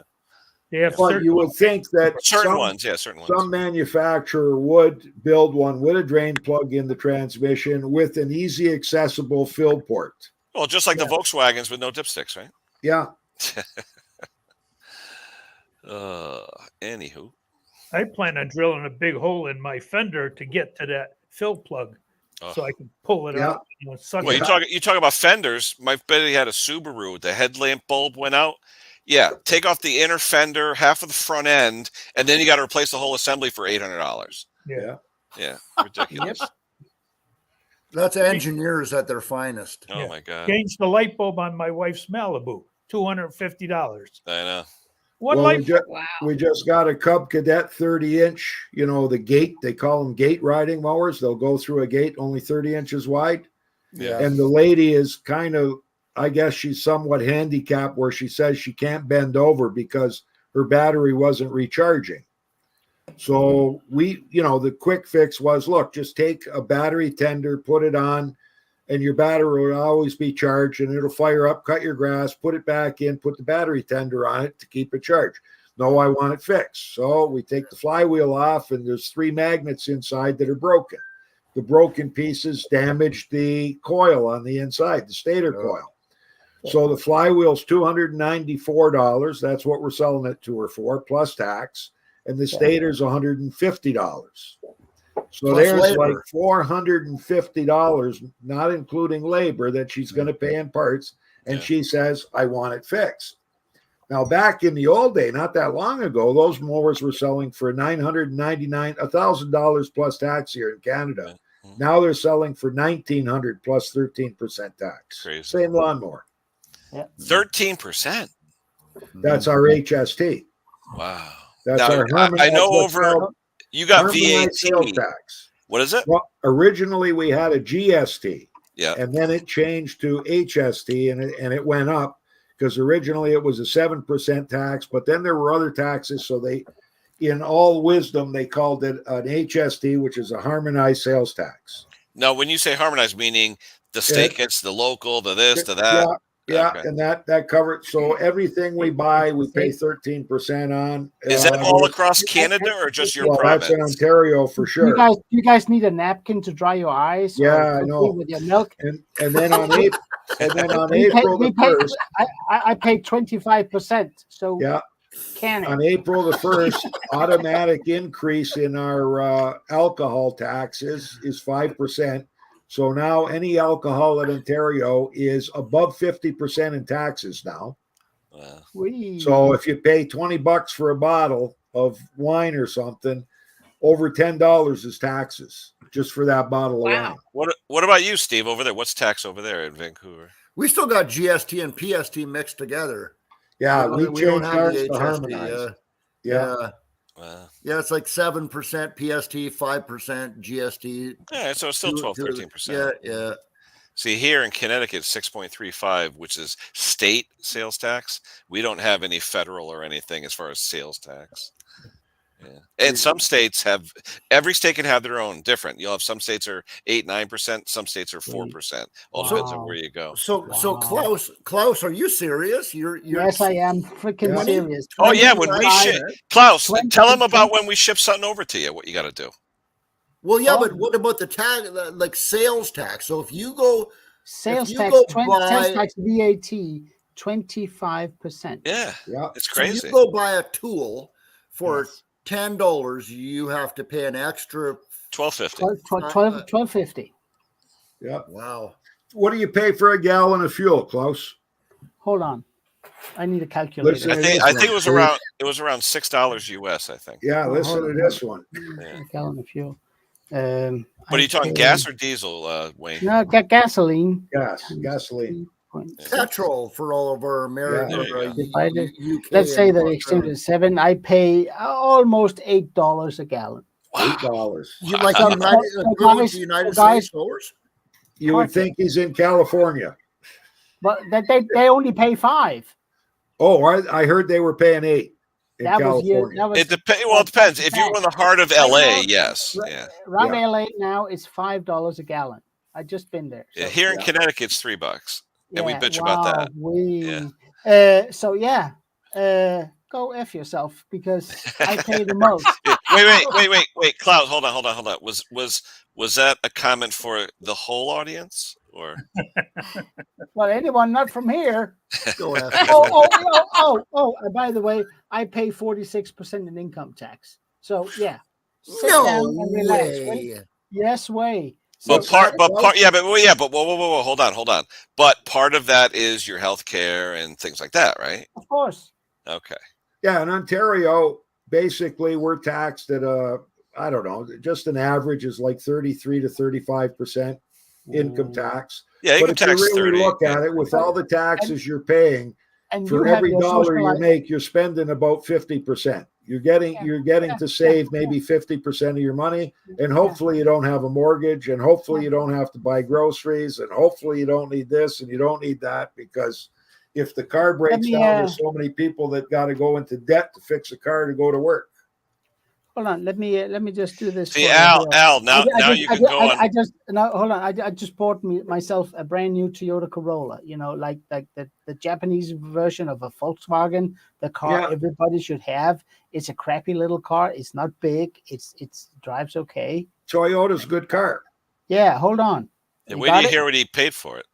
$62,000 Wow. Yeah. US. Yeah. That's crazy. So sit down, relax, and stop complaining about gas prices, Yeah. will you? Close. That's more than an annual salary for a lot of people. Close. I don't want you to cry, but in 2019, Jake bought his 2-seat Ford F-150 4-wheel drive with a Coyote engine in it for 38,000 Canadian. An extra 10, I think, went in there with the HST and a 10-year extended warranty. 48 in 2019 when the thing hit. He could have sold it for almost double that price when they had chip shortages. Oh yeah. Here, Even it now, costs the though, same even as a now. small house. You know? We have guys at work that bought brand new Ford King Ranch diesel pickups. The sticker was 111. Yeah. Now, It's guys, crazy. we actually had this discussion before because Danes are real quick to go about how much you pay in tax. But at the end of the day, it's all about how many coins are in your front pocket. Yeah. Then it doesn't matter how much tax you pay, how much money you make, how much is housing, cars, insurance, all that stuff. It's how much money is in your front pocket at the end of the month. And you know what? That's pretty similar. So you said you paid $62,000 for a Toyota Corolla. That's a brand new one? Yes. He bought the hybrid though. The hybrid. The hybrid with the big engine. Yeah. Smokes. Dude, I got to get a YouTube channel going here if you can afford that shit, boy. Yeah. Well, I don't have a You choice. still That's got how much one, they Dave. cost. Now, in your country, are you guys taxed if you have an older vehicle? You guys have to pay a special tax? Yes, No, we don't. we do. You pay car tax, Klaus, like yearly Yes. for your province or whatever. Yes, Yeah. yes. I had Ontario- no idea that you Will guys you- pay that much tax. That is bizarre. Ontario, They we had sorry. in Ontario, we had to years ago. We had to pay for annual stickers. We had to pay for every 2 years, I think it was, emission testing. Yep. So they've eliminated the emission testing, even though they're trying to protect the environment. You don't have to get your cars emission tested anymore. You don't have to have annual safety checks like you do in the States. And now our stickers are free. All we got to do is register, and we don't pay. I think it was like $90 a year for a sticker. So that's free now too. Wayne, your politicians are just as stupid as ours are. Oh yeah, no doubt It about it. makes no sense. I have a really important question here for Klaus. Yes. You know where some of that tax might be going? I saw a yes. video about a week ago on Denmark, Yes. and I saw it on the internet, right? So it must be true Yes. because you can't lie on the internet. That would be illegal. Yeah. Yeah. Street trampolines. Is that bullshit? You have street trampolines? Street trampolines. I don't even know. Okay, What so that it is full of crap then. I saw this video on Facebook and it said in Denmark they have street trampolines where you're walking down the sidewalk and these little trampolines are built in where you can bounce. You can bounce on them. No. The kids can bounce on it. Yeah. You can't. The kids can. Oh. Yeah, they have that somewhere where they have, you know, the old center road of a town. It's now turned into to something where cars don't drive. It's real nice, and there's okay. and all that So crap. they're not all over the place. And they have little areas for kids, and there'll be a little trampoline thing. There'll be a little pipe they can yell into. There'll be a little swing and all that stuff. Good. So in that case, yes, but it's not Public for grown-ups. trampolines. I like that. It's not for grown-ups. Okay. And everything around it is matted in this rubber material. So if you fall, see the black stuff. That's the stuff. Yeah, we have that here. That's Yeah, but what's the big black guy doing on it? Well, there's always that one dad that doesn't know how to behave. You know, there's always that one. Close in Ontario, we don't have stupid politicians because you know what they did, Klaus? No. They have automatic increases in their salaries without any discussion. That way you can't blame it on one party or other. They keep getting raises when everybody else in the country doesn't. So they're actually intelligent, but they don't work for you. Yeah, that's kind of like it. Find someone else to vote for. You know, oh, Jesus. Yeah. No, but I mean, guys, at the end of the day, it's how much money you can take down to the grocery store Yeah. Yeah. and buy food Mhm. and insurance and whatever you Yeah. need. You know, Did you So- guys see that viral video that went out with the woman took her her teenage daughter and her girlfriend food shopping, and she said, "Here's," then the girl made some comment about food is cheap and all that. So she says, "Here, you have $20. Buy enough for a meal." So the girl goes to like where she sees chicken, like drumsticks and breasts and stuff like that, and literally one package of chicken, there was the whole $20. And Yeah. she says, "I don't ever want to hear from you what's for dinner, and I don't like this and I don't like that. Try and do it when you only have, say, $150 a week to feed a family of 4." Yeah. You know, and then the kids came back and they're like, "I don't want to grow up." You know, Mhm. Yeah. Yeah. So So I'm we glad the wife and I are both retired and we get old age pension and then we get a Canada pension from the government. Our mortgage was paid years ago. Thankfully, she was a financial wizard and took care of that. And like we're lucky compared to like a lot of people out there. We stand like pretty good. Like we could go shopping and but I tell you, it's frightening going to the grocery store. It really oh, is. right. these last week $261. Just no for the two of meat, you, right? no chicken because we get that all like delivered. Yeah. Yeah. No meat, no chicken, no fish, nothing. Just Yeah. straight like Yeah. Condiments. eggs. I was in I was in Staples. I was in Southern California about a month and a half ago for a week, and out of the airfare, the rental car, and basically the Howard Johnson motel, and then you know the standard of that. Yeah. The airfare was the cheapest, and that's an 11-hour flight. Wow. That's crazy. I mean, the rental car, I was like, what? And they go, yeah, that's the best Hertz could do. I said, Jesus. Wow. And the hotel, I mean, it's the Howard Johnson. What's going on? It's one step up from Motel 6 or Motel 8. I remember Motel 6. Yeah. Yeah. We'll leave the light on It's for you. it's one step up from that and go like, what? I'm only going to be here a week, honey. I'm not going to be here for a month. No, that was, you know. So that in was- Canada, we're waiting for the November election or the next election so we can get the axe the tax. Yeah. That's Yeah. the carbon tax. The old, the Yeah. NAFTA and all that. Yeah. Well, what's up with you, Brett? You're kind of late. Well, nothing really. How you doing? Not bad. Not bad. What are you Oh, working Stella, on? I Brett? was going to mention, Hold on. you were Yeah. trying to get rust off of something. You ever put vinegar in your, you got an ultrasonic cleaner?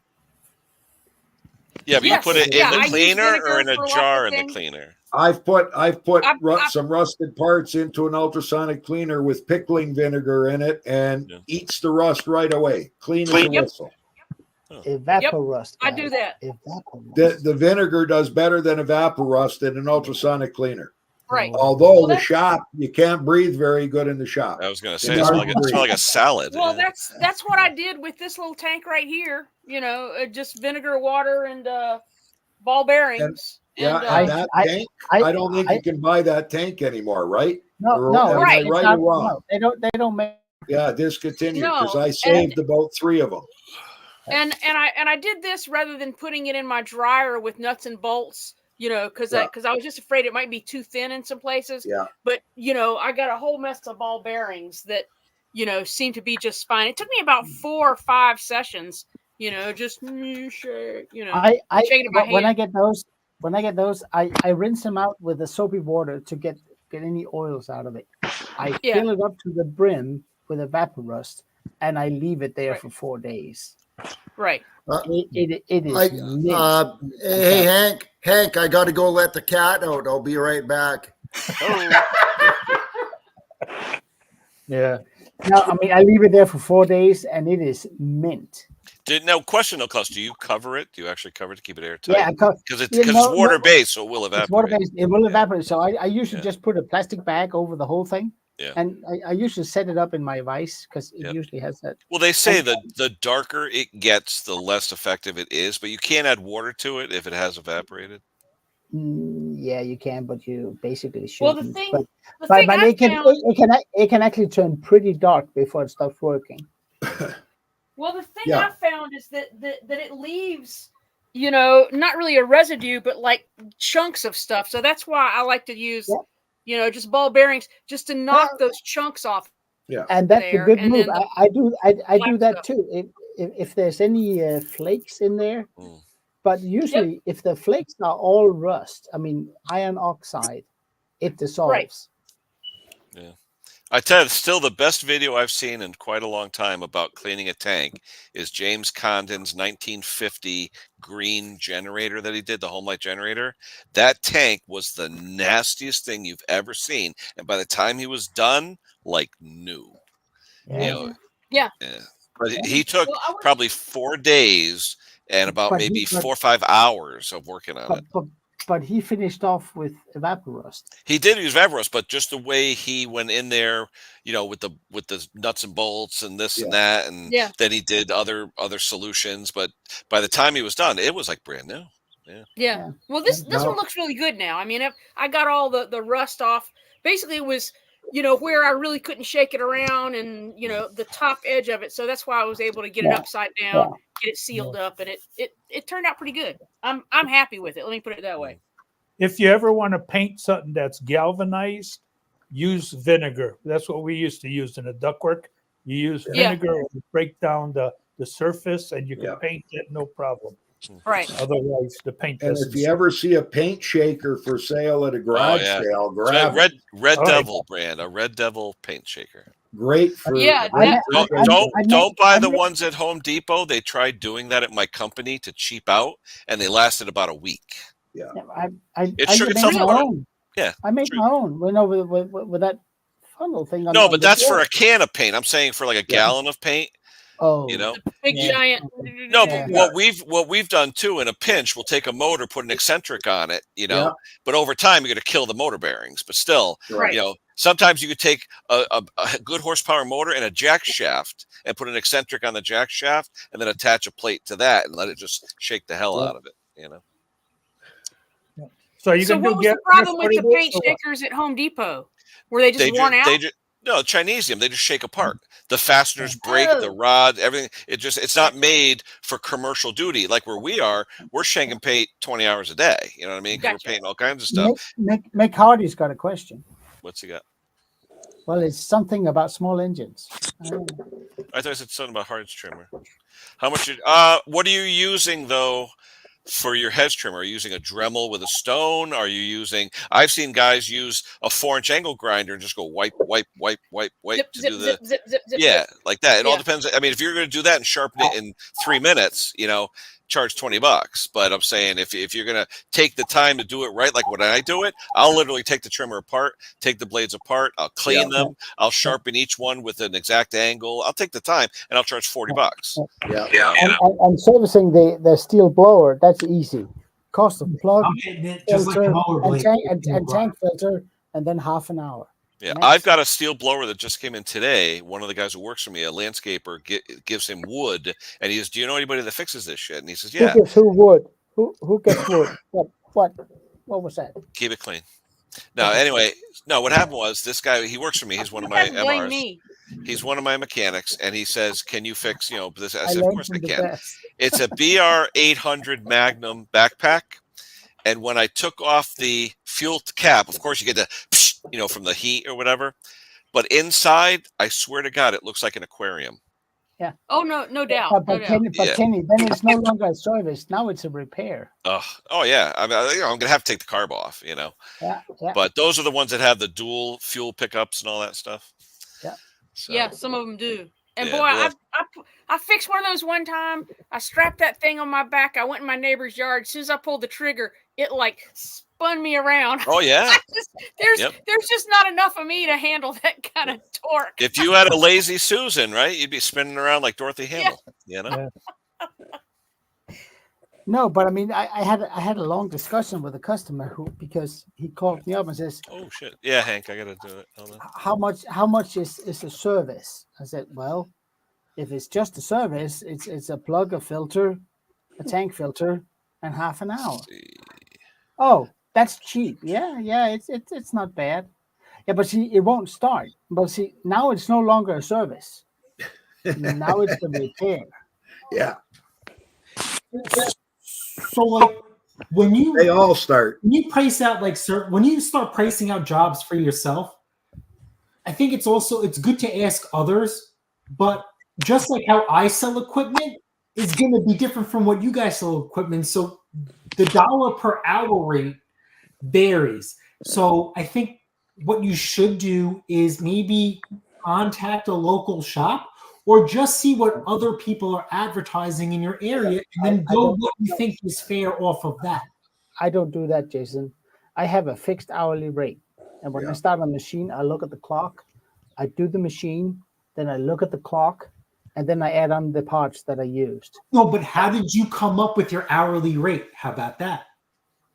Because that's what I feel is fair. No, but how did you, like, let's say your hourly rate is $50 an hour. Yeah. How did you come up with $50 an hour? It's about half of the dealership. Hey, Klaus, do me a Yeah. favor. Do me a favor, Klaus. Go like this. Go like this.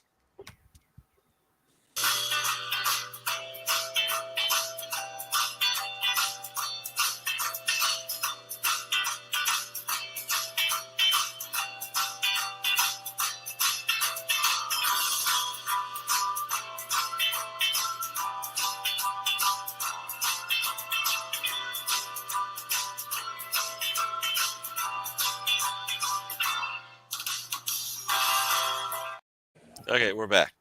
All right. So what is it this week is brought to us by Hank. Let me see if I can share my screen. Oh man, I hope it's a hard one. I can't wait. Let's see. Let's get in here with the present, share screen, inbox, share. There we go. That's a certified doohickey. So if you think you know what it is, put it in the chat. This was sent in by Hank. So we're just talking about that circular piece, or is that? No, it's all part of a whole thing, and it is engine related, not necessarily just small engine related. All basic engine related can use this. I had no clue looking at this what it was. I had no clue. But well, it's a pin. Hank, you can answer the comments. I'm going to look at the other pictures to see if I can figure something So out. Hank, it's definitely a tool that you have in your workshop, right? Right. Yep. Not a torque wrench. No. So Not a it's single battery. it's one of 10,000 different things then. Yeah. So the odds are not good. You're gonna guess this one. Hank, you've never done a video on this tool, have you? No, not yet. Not yet. Not yet. Not yet. No. Yeah, I was cleaning out the shed and came across all these things, and I said, "Well, I should do a video on this. I should do." Then I said, "Well, maybe this I'll send to Ken." You know. Like I said, that first picture, I had no clue. No clue. I still wouldn't have a clue if I looked at it. I thought it was an oil pan with a dowel sticking out of it or something. You know. Well, it might be. Yeah. But anyway, you can zoom out a little bit, or is that possible? Let me look at the other pictures. Hold on. Mm. Let's see. Yeah, because from this, it's like, my God, there's no way. So that circular piece is what's underneath is part of the tool also, right? Yeah. Yes. Yeah. Oh yeah. It's such a shame I can't guess because Hank showed it to me the other day. 10mm socket, huh? No. Yeah, no. Dyson vacuum cleaner? No.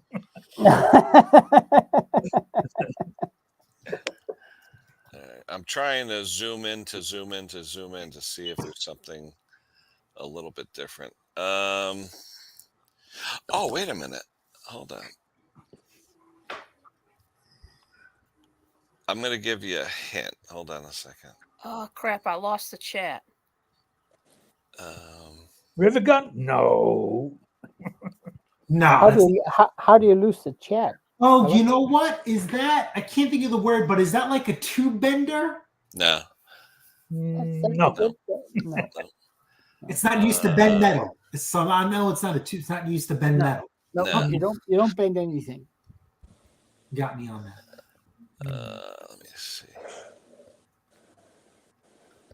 So Every- is that metal part in the upper right hand corner part of it as well, or is that just It is, but I'll give you a hint. See the lower right-hand corner?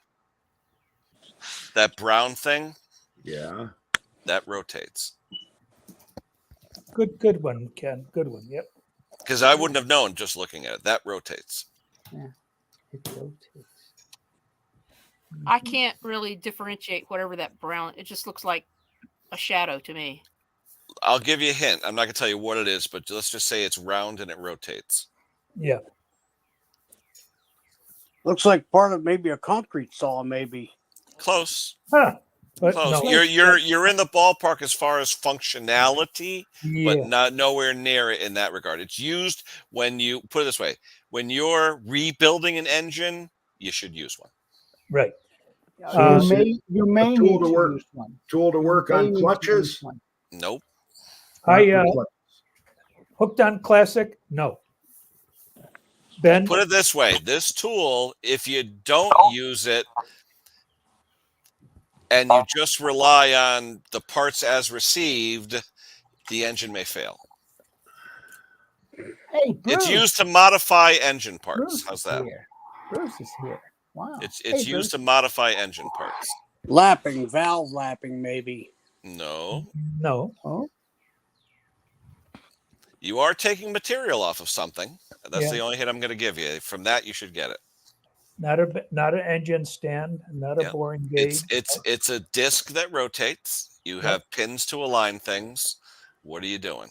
When you assemble an engine, you're removing material, and you have to do it to make sure the engine functions. that's properly. a good guess, Bruce. But no. You're very close, Bruce. You are very, Yeah, very, yeah. very close. Close. Yeah. Bruce is 95% there. Nope, Simone. Nope. Bruce, you should get it. Once you said that, Bruce, you should get it now. Well, I didn't even see what Bruce said, so I can't tell you. He said Bruce ring, said that- ring groove cleaner. So it's for cleaning up a head. Nope. No. Maybe a hone? No. No, it's not a No, honing tool. Bruce is 95% there. Yeah. You're close, He's almost Bruce. there. He's almost there. But still no cigar. If you Why? For Why? chainsaws. No, it's not No, for no, no. chainsaws, right? when you're assembling an engine, Mhm. you have to remove material from some internal components so that you can assemble the engine properly. And if you don't do this, it's only one way to do it. You could do by hand. This is a way to do it mechanically. Hold on, Bruce. You're close, buddy. What do you guys say? Tommy, you're close. Cutter. Yep. Brucey, I'm going to give it to you. I've never heard it word. It's a ring sizing tool. Hold on, I'll show you the picture. There you go. Brucey, you got it. Yeah, hold on. I'll show you the picture. Bruce. See it? Ah. Yeah. It's You a put the ring, it's gapper got a sizing piston tool. ring in there, and you can. And you grind it. But here's the thing: a lot of people don't use them correctly. What people do is they use that nice wheel, so you get square and parallel cuts, but they forget to stone the edges, so the Yeah. burrs put grooves in your cylinder, and you get oil leakage. Right. So when you size your piston rings and you file them or use a tool like this, always stone the edges to get rid of the burrs, because you will Dang groove it. the hell out of the Dang it. cylinder. Dang it! The Mexican got it again. And then just to prove the point, leave it to Hank to have that tool.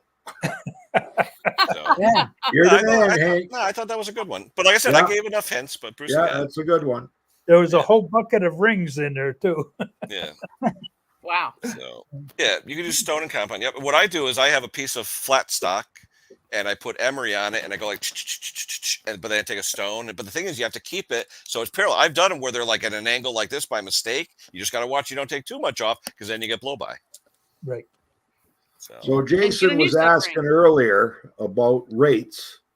And like 10 years ago, Jake just finished 10 years in business on the 14th of March was his 10th anniversary of his business.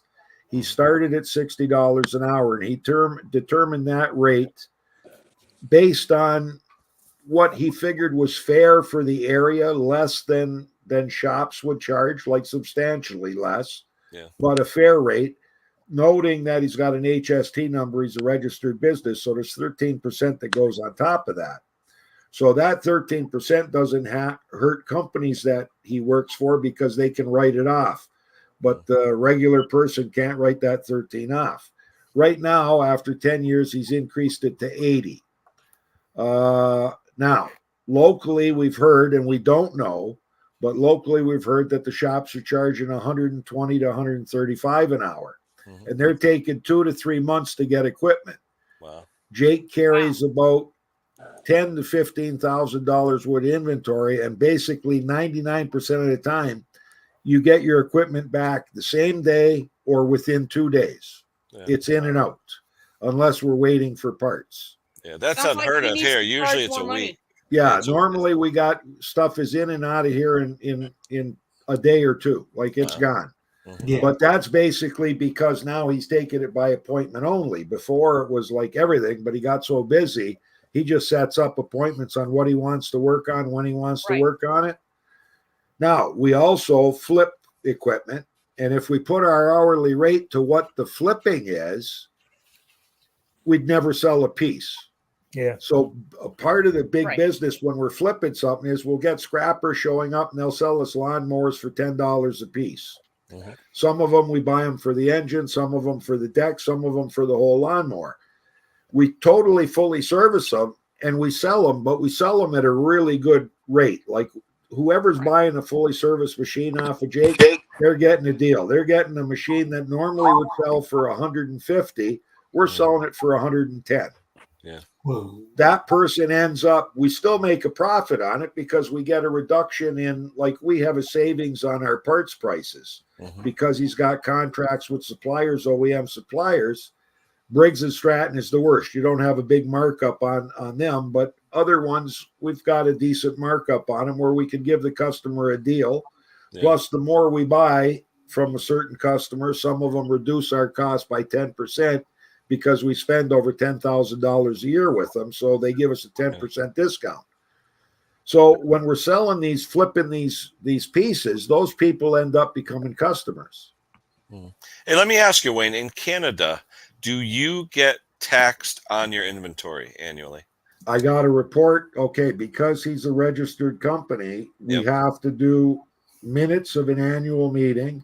I have to report the inventory in the minutes and not on the tax returns, not on the inventory. Yeah. But I think we pay about, likely the business pays around 18%, 17 to 18% business tax. So if you have And- $10,000 in inventory, you're paying $1,800 a year to keep that inventory. Basically, Because we pay in my town anyway. You pay what's called imputed interest. Okay, so for example, companies in my town, you pay tax on all the equipment in a company, like the computers, the office equipment, whatever is valuable in your office to do business. You pay a tax to the town. I think it's kind of stupid. not here. Yeah, not here. it's crazy here. You get taxed on your office equipment. Like your anything we've computers, got all in that. inventory has already been written off on our business expenses. No. But that what I'm saying here is, as long as you're holding it in inventory, you have to pay tax every year on it, No. the same stuff. So, No. in other That's- words, you could have a piece of equipment in your inventory, and by the time Yeah. 5 years gone by, you paid more in tax than it's worth. No, we That's don't why have the that. here. car dealers want to get rid of them, at Yeah. the end of the year. Well, because that's a jurisdictional thing because It when is, I had it a is, business, it is. yes, I did pay property taxes on the copier and the chairs and all that sort of stuff, Yep. and the consumables for the office. But as far as sales inventory is concerned, Yeah. no, No. that was not Yeah. included in that number because they would get their sales tax when I When you actually sold it. Yeah. Yes. Yeah. Yep. When we buy it, they're getting their HS. I write off the taxes I pay. That comes Right. off of what we collect. Right. So we're charging people the 13%. And if we do say $1,000 worth of business in the year, 13% of that we have to pay the government. But if out of that $1,000 I spent that 13% on buying parts, I'm allowed to write it off. Now Right. I don't owe them any taxes on the HST. Right. Brucey, when are you coming back? 19th. Hey, Bruce. He's locked Hi, up. guys. No, I see the fan moving. 19th, right, Bruce? My internet might not survive, guys. Bruce, you're back the 19th, right? Tuesday. Yeah. Tuesday. Yeah, 19th. Yep. So, you're looking forward to coming home, Bruce, or I can't hear you close. I might have to I go said, back. are you looking forward to coming home? Or You know, it's still winter at home, so no. okay. Yeah, Bruce won't be having any golf tournaments at the Penderosa this too early. Well, how cold is it in Alberta? Is it cold? Brucey ain't here. I don't know. Yes, It it was is. cold not that long ago. It was really cold. They had a lot of snow. Yeah. Somebody call 911 for Brett. Yeah. Hey, Brett, you awake? Yeah. Actually, at home it's 45 Fahrenheit. Wow. Am I That's good. gurgling? Or Pretty No. warm. what's up, Brucey? I think his connection's going bonkers. Yeah, and then Jason, the other thing is when we're flipping, we'll sell a bunch of the flippers locally that I can sell only handle equipment I can and only do handle flipping. 6 We'll on a sell live them line. fully serviced lawnmowers on especially ones that like maybe the deck's not that great, maybe it's faded. So they put a coat of paint on it and they make themselves $20, $30, $40 profit just by painting it up. Mm. So what I was saying before, for the conversation got moved, is I had a lawnmower fully serviced, ready to go. It just had scrapes on the side from being used. Now, usually I paint that, but I don't have the time. So I put it up for $50 cheaper. A guy comes and he says, "Oh, it looked better in the photos, and I'll give you $100. This thing is used." So, I said, so did your wife. So what's the problem? yeah, because I can't say that. So I told him, I says, listen, I don't know how to answer that. I says the lawnmower starts on the first part. It's been fully serviced. I says it's a used machine. I don't know why. No, anywhere you Jason, can't make Jason, this is very, very easy. If a guy comes up and says, so you don't want it, then let me not waste your time anymore. You guys have a good day. Yeah, so Goodbye. I do stuff like that. So I told the guy, I says, all right, no big deal. I says, come back in like an hour, hour and a half, or you know what, maybe tomorrow. And you can get it for $300, and this thing will be perfect. Yeah. And he looked at me, and I says, goodbye. And then guess what? Literally, he was still in the driveway. I started breaking that machine down, and I had it up in a few hours for $300 because I'm so proficient in these machines that I say anal, but that's okay. yeah, proficient. No, You but know. I mean, if people are buying stuff used, they I mean, you're not at Home Depot, for Christ's sake. I understand that, but I think, but maybe I'm not sure if Jake sees this, but with me, people will do anything and everything to make up I can't say the word make up, to just, how about this thing? People will make up or try and do anything and everything to try and make you a lower offer, to try and beat you up on your price. It's very rare You do that this I will one- have someone come up there and hand me money, because also it doesn't hurt to ask if I'm negotiable. But there are people that will give this thing a 100-point inspection and then try and find a fault in it so they can try and beat me up on the Jay, price. do you put the word firm in your price? On some machines, absolutely. Okay. Yeah. But we all know this. We've spoken about this. Yeah. My ads are very thorough. You guys Yeah. have seen some of my ads. people will still ask questions that are already covered in the ad, so it doesn't matter. Yeah. But I tell you one thing though, Jay, I've looked at your ads and I've seen your equipment up close. When they're buying something from you that's fully serviced and all that, it's nearly new as far as the way it looks and the way it operates. Correct. what I We mean? don't So- sell anything less. I Yeah, try so not- they're not buying a rust bucket and things like that. No. You just don't do that. Yeah. No, we just don't. If we do, which we do, it's under a different account and it's priced Yeah. fairly. I would never ask top dollar for something that it's not us. It's Yeah. not. And It's it's not as our- is. it's And not then our- you sell it as is. That's your as is part, right? Well, everything is. Even if we sell you a tractor fit and finished, it's Yeah. still as is. I never Yeah. want to see you ever again. So, I never want to see- No, because you'll get the people that buy one off you. They go and they put their gas in it. The gas is from last year. It's got water in it. And they call you up and they say, hey, I just bought this machine and now I can't get it to run or it runs like shit, but there's water in the tank. So we just had this issue yesterday. Sold again another new brand new Toro Vortex. Right? I just don't have the time. I don't even have the time to service it. But the oil was still clean, even though I don't believe it's still good. Right? I literally just cleaned it and put it up for sale for $350. A guy came and bought it. And then he called me up and says, hey, the lawnmower doesn't start now. And I'm like, all right, like, what do you want me to do? We ran this thing for at least 5 to 6 minutes. Yeah. So this lawnmower is good. So I explained to him, did you tip the lawnmower the wrong way? No, I didn't do anything. Of course, I didn't do anything. So I says, okay, I'm not going to argue with you. I says, listen, I'm done for the day. I'm busy.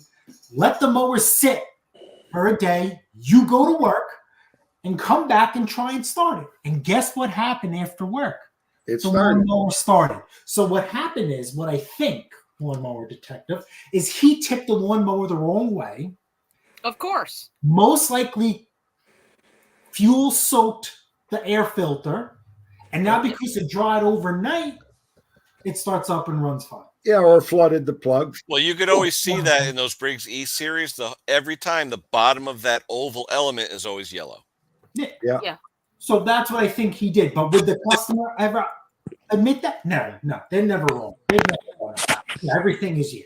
So that's my experience. I have never ever had one person come up to me and admit fault and guilt. Never. Did you see That's where why I don't flip.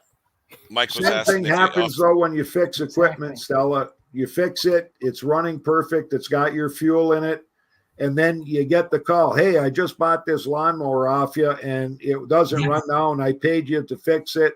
And you say, just a minute, let me pull up the invoice. It's 2 months ago. They said they only used it once. And when you get it Right. back here, it's got water in the gas tank and in the carburetor. Yeah. Oh, yeah. Yep. I had that where a customer came back and literally used 5-year-old fuel in it. Yeah. And I said to her, I said, look, you can bring it back to me, but I'm going to take the fuel out. I'm going to put it in a glass beaker. I'm going to look at it. I'm going to test for water. And I'm going to tell you, if it's old fuel and smells or has any water in it, you're paying me $50 to clean it out. So we're old school, but we're also under the radar. I got to go, gang. See you. Chubby Yeah, wait. Butcher's here. We're going to be watching the fights together. They're There on you go. now. Okay, Nice. take care. Thanks for Nice. having me up. All right. Bye-bye. You take care, Wayne. Say hi to Chubby. What book is that? We keep books on everything. So basically, if I buy a machine, I write down how much I buy the machine for, Yep. how much, if I change the oil, all this other stuff. Same thing with a ride on a lawnmower, right? That's a good way. When people drop off repairs, Yeah. I write down the dates, their information, Yep. what it was here for, what they said is the issue, Yep. and then what I find, because the machine will set the truth free. And then, Yes. of course, I date it. And this book has saved me quite a few times. Yep. Because I do the same thing, but mine's a like a little flip chart. Yeah, no, we've got different books because now we started doing other things. We've got multiple books now. It's getting a little insane. We got to find a better, maybe automated system.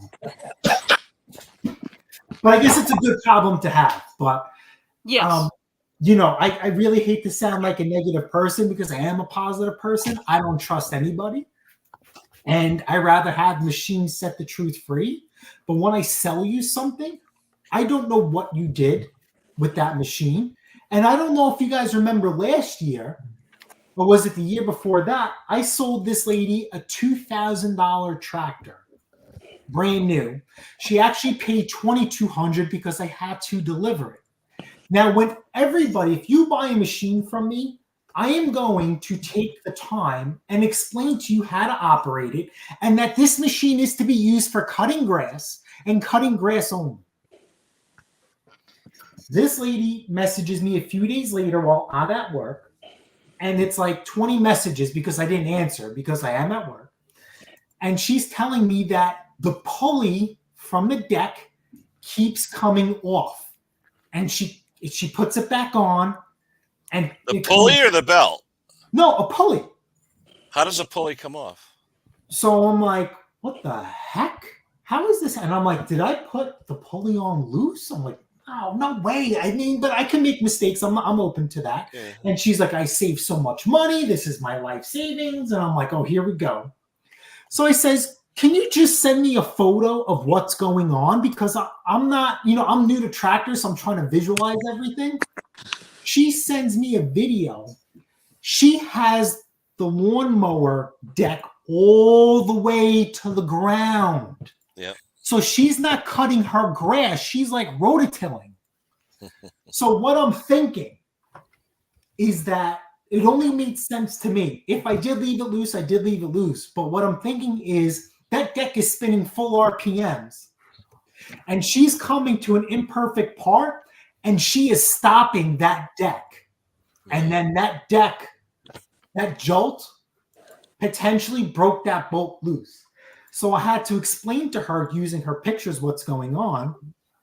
And I says, listen, if you need me to come out there, I will. If not, I'll do it. What was actually happening? The bolt or the nut holding the spindle pulley? Okay. Came off. And I'm like, I never touched the spindles on that. Yeah. Huh. So I'm thinking that, that rapid... Yeah, like the Husqvarna shafts that are one piece. It goes from the bottom all the way up. That spindle full blown bottoming out. I mean, it was all the way to the ground. That shock over time broke that nut loose. Wow. And so she's like, oh, my husband came, he put it on with this tool, and it doesn't come off. I'm like, please, I told you, and please raise the cutting height of your deck. Do not use this thing to scalp your lawn as a rototiller. You gotta kick it up a few notches. Sure. So, like, how can you warranty something like that? How can you be so quick to say, oh, yeah, I'll take care of it. And then you get there, this is the issue. And now how do you hand them a bill? Yeah. Good luck. Yeah. I'm just saying good luck. So I honestly just try and break contact with people as soon as I sell something because 99.9% of the time it is user error. During the C word, we broke that policy because a lot of people were owning machines that never had or shouldn't be owning them in the first place. Like, here's an example. That's a great idea. We'll fold up a lawnmower and put it in their car. And I'll explain to them, put the bolts in here and okay, no problem. So the bail cable will pop loose, right? They don't even think that, hey, this cable, why is this dangling? No, they don't want to think of that. No, they want to call you and message you and say, oh, you sold me a POS. It's like, the bail cables, put the bail cable back in. So we broke that policy, but now we're starting to go back because... yeah, it's getting a little out of hand, and people are very confrontational now more than ever. It's insane. Like, dude, I use a lot of paint markers on bolts. Then I know the fiddle fairies were not there. Yeah, that's a great idea. I do that on drain plugs. Yeah. No, we do that at work because when the quality inspector comes by, they have to verify that it's been torqued, and that's the way we tell. Did you guys see my latest? Which one? Your latest video? No. Yeah. I saw your ultrasonic. What's the one after that? No. I just put it up a couple of days ago. What's it on? The Honda. No. What about it? What'd you do? Didn't do anything. We're just out for the first run. Oh. You're cutting grass already? Going to be. Yeah, we got onion grass here. That's about it. We don't have the regular grass growing yet. Onion grass. Yeah, you ever seen the onion grass where it's like real? It's literally onions. It's like It's scallions. onions. Yeah, it's And onions. you cut it and it smells like onions. Yeah, it smells like onions. Exactly, Yeah, but it grows. It's the first grass that grows before Right. your grass That grows. that must be one of them American things. Yeah. It is. Oh, it's all over the place. I've got It is. one part of cooked my with it. yard. I've got wild onion growing there already. I've cooked with it and with my eggs. Oh yeah, no, it's like Yeah. scallions. Yeah, it's, Yeah, you can do that. Jason, did you check out the short that I put out? This one will relate to you with the broken Toro wheel. Oh yeah. Now Toro says no longer available for a super recycler SR4 with the aluminum deck. So then I go to Amazonian. Now Toro, if you could find one, it's $50 for each one. Amazonian Chinesium 2 for $37.99 shipped next day. Yep. So, needless to say, this is the mower for my friend Nellie, who's an octogenarian, and she must start on the first pull. Kenny, I said, okay, Nell. Okay, I remember her. Remember the carburetor wasn't clean Yep. and what was Well, preventing it a from- little piece of grass Yeah. was holding the choke flap open about a millimeter, and when I blew it out and that choke flap closed completely, first pull every time. Just a millimeter of air gap in that choke flap. That's all it took. Yep. Yep. Oh, what's Mick saying to you, Jay? Oh, he was talking about prices. So Okay. his Yeah. we're for profit, which is Yeah. fine. I just said just charge for parts and you get free labor. That's all. Uh-oh. Oh, what's up, Bruce? Better weather? Worse weather? Bruce, you saying Guys, I gotta run. I got a guy dropping off a All right. lawnmower. It's so 2 hours, we'll see you 15 guys minutes. later. Yeah, we're going to call it quits anyway. Hey, Brett, is Arch going on tonight? Don't know. I haven't heard. Usually, yeah, but usually what, about 9 o'clock or so? 9 p.m.? 8:39. Between 8 and 9, he's on. Yeah. All right. I'll check it out tonight. I'll probably later. check in with Arch later anyway to see what's going on. Yeah. I saw Robert in the basement a couple times, but he kept on going in and out, in and out, in and out. So I didn't want to upset him. I always, sometimes I talk to Arch, outside of YouTube. So, Yeah. I can figure out what's going on. Yeah. I don't have his information, so I can't contact him. I tried to contact him, but he never returned it. But either way. All right. Let me say goodbye to everybody. It's been a good chat. I think we had a good time, especially the what's it. That was a good one, Hank. Thank you for that. It was good. Like I said, we're still on the clock change here. There's 2 more weeks for the people across the pond to change their clock. So next week it'll be, 6 p.m. UK time instead of 7 for the next 2 weeks until your clocks change. And we'll go from there. But thanks to everybody for showing up. Happy St. Patrick's Day, of course, Tommy. Thank you for that. Tomorrow, I had my corned beef today at my mom's house. So we did the Irish soda bread and cabbage and corned beef today. But anyway, happy St. Patrick's Day. Have a great weekend, everybody. If you have any questions, if we haven't answered anything, throw it in the chat. We look at the chat, throw it in a comment, and we'll take a look at it and we'll hopefully answer you. But take care, everybody. We'll see you next week. Have a good one, guys. Take care, guys.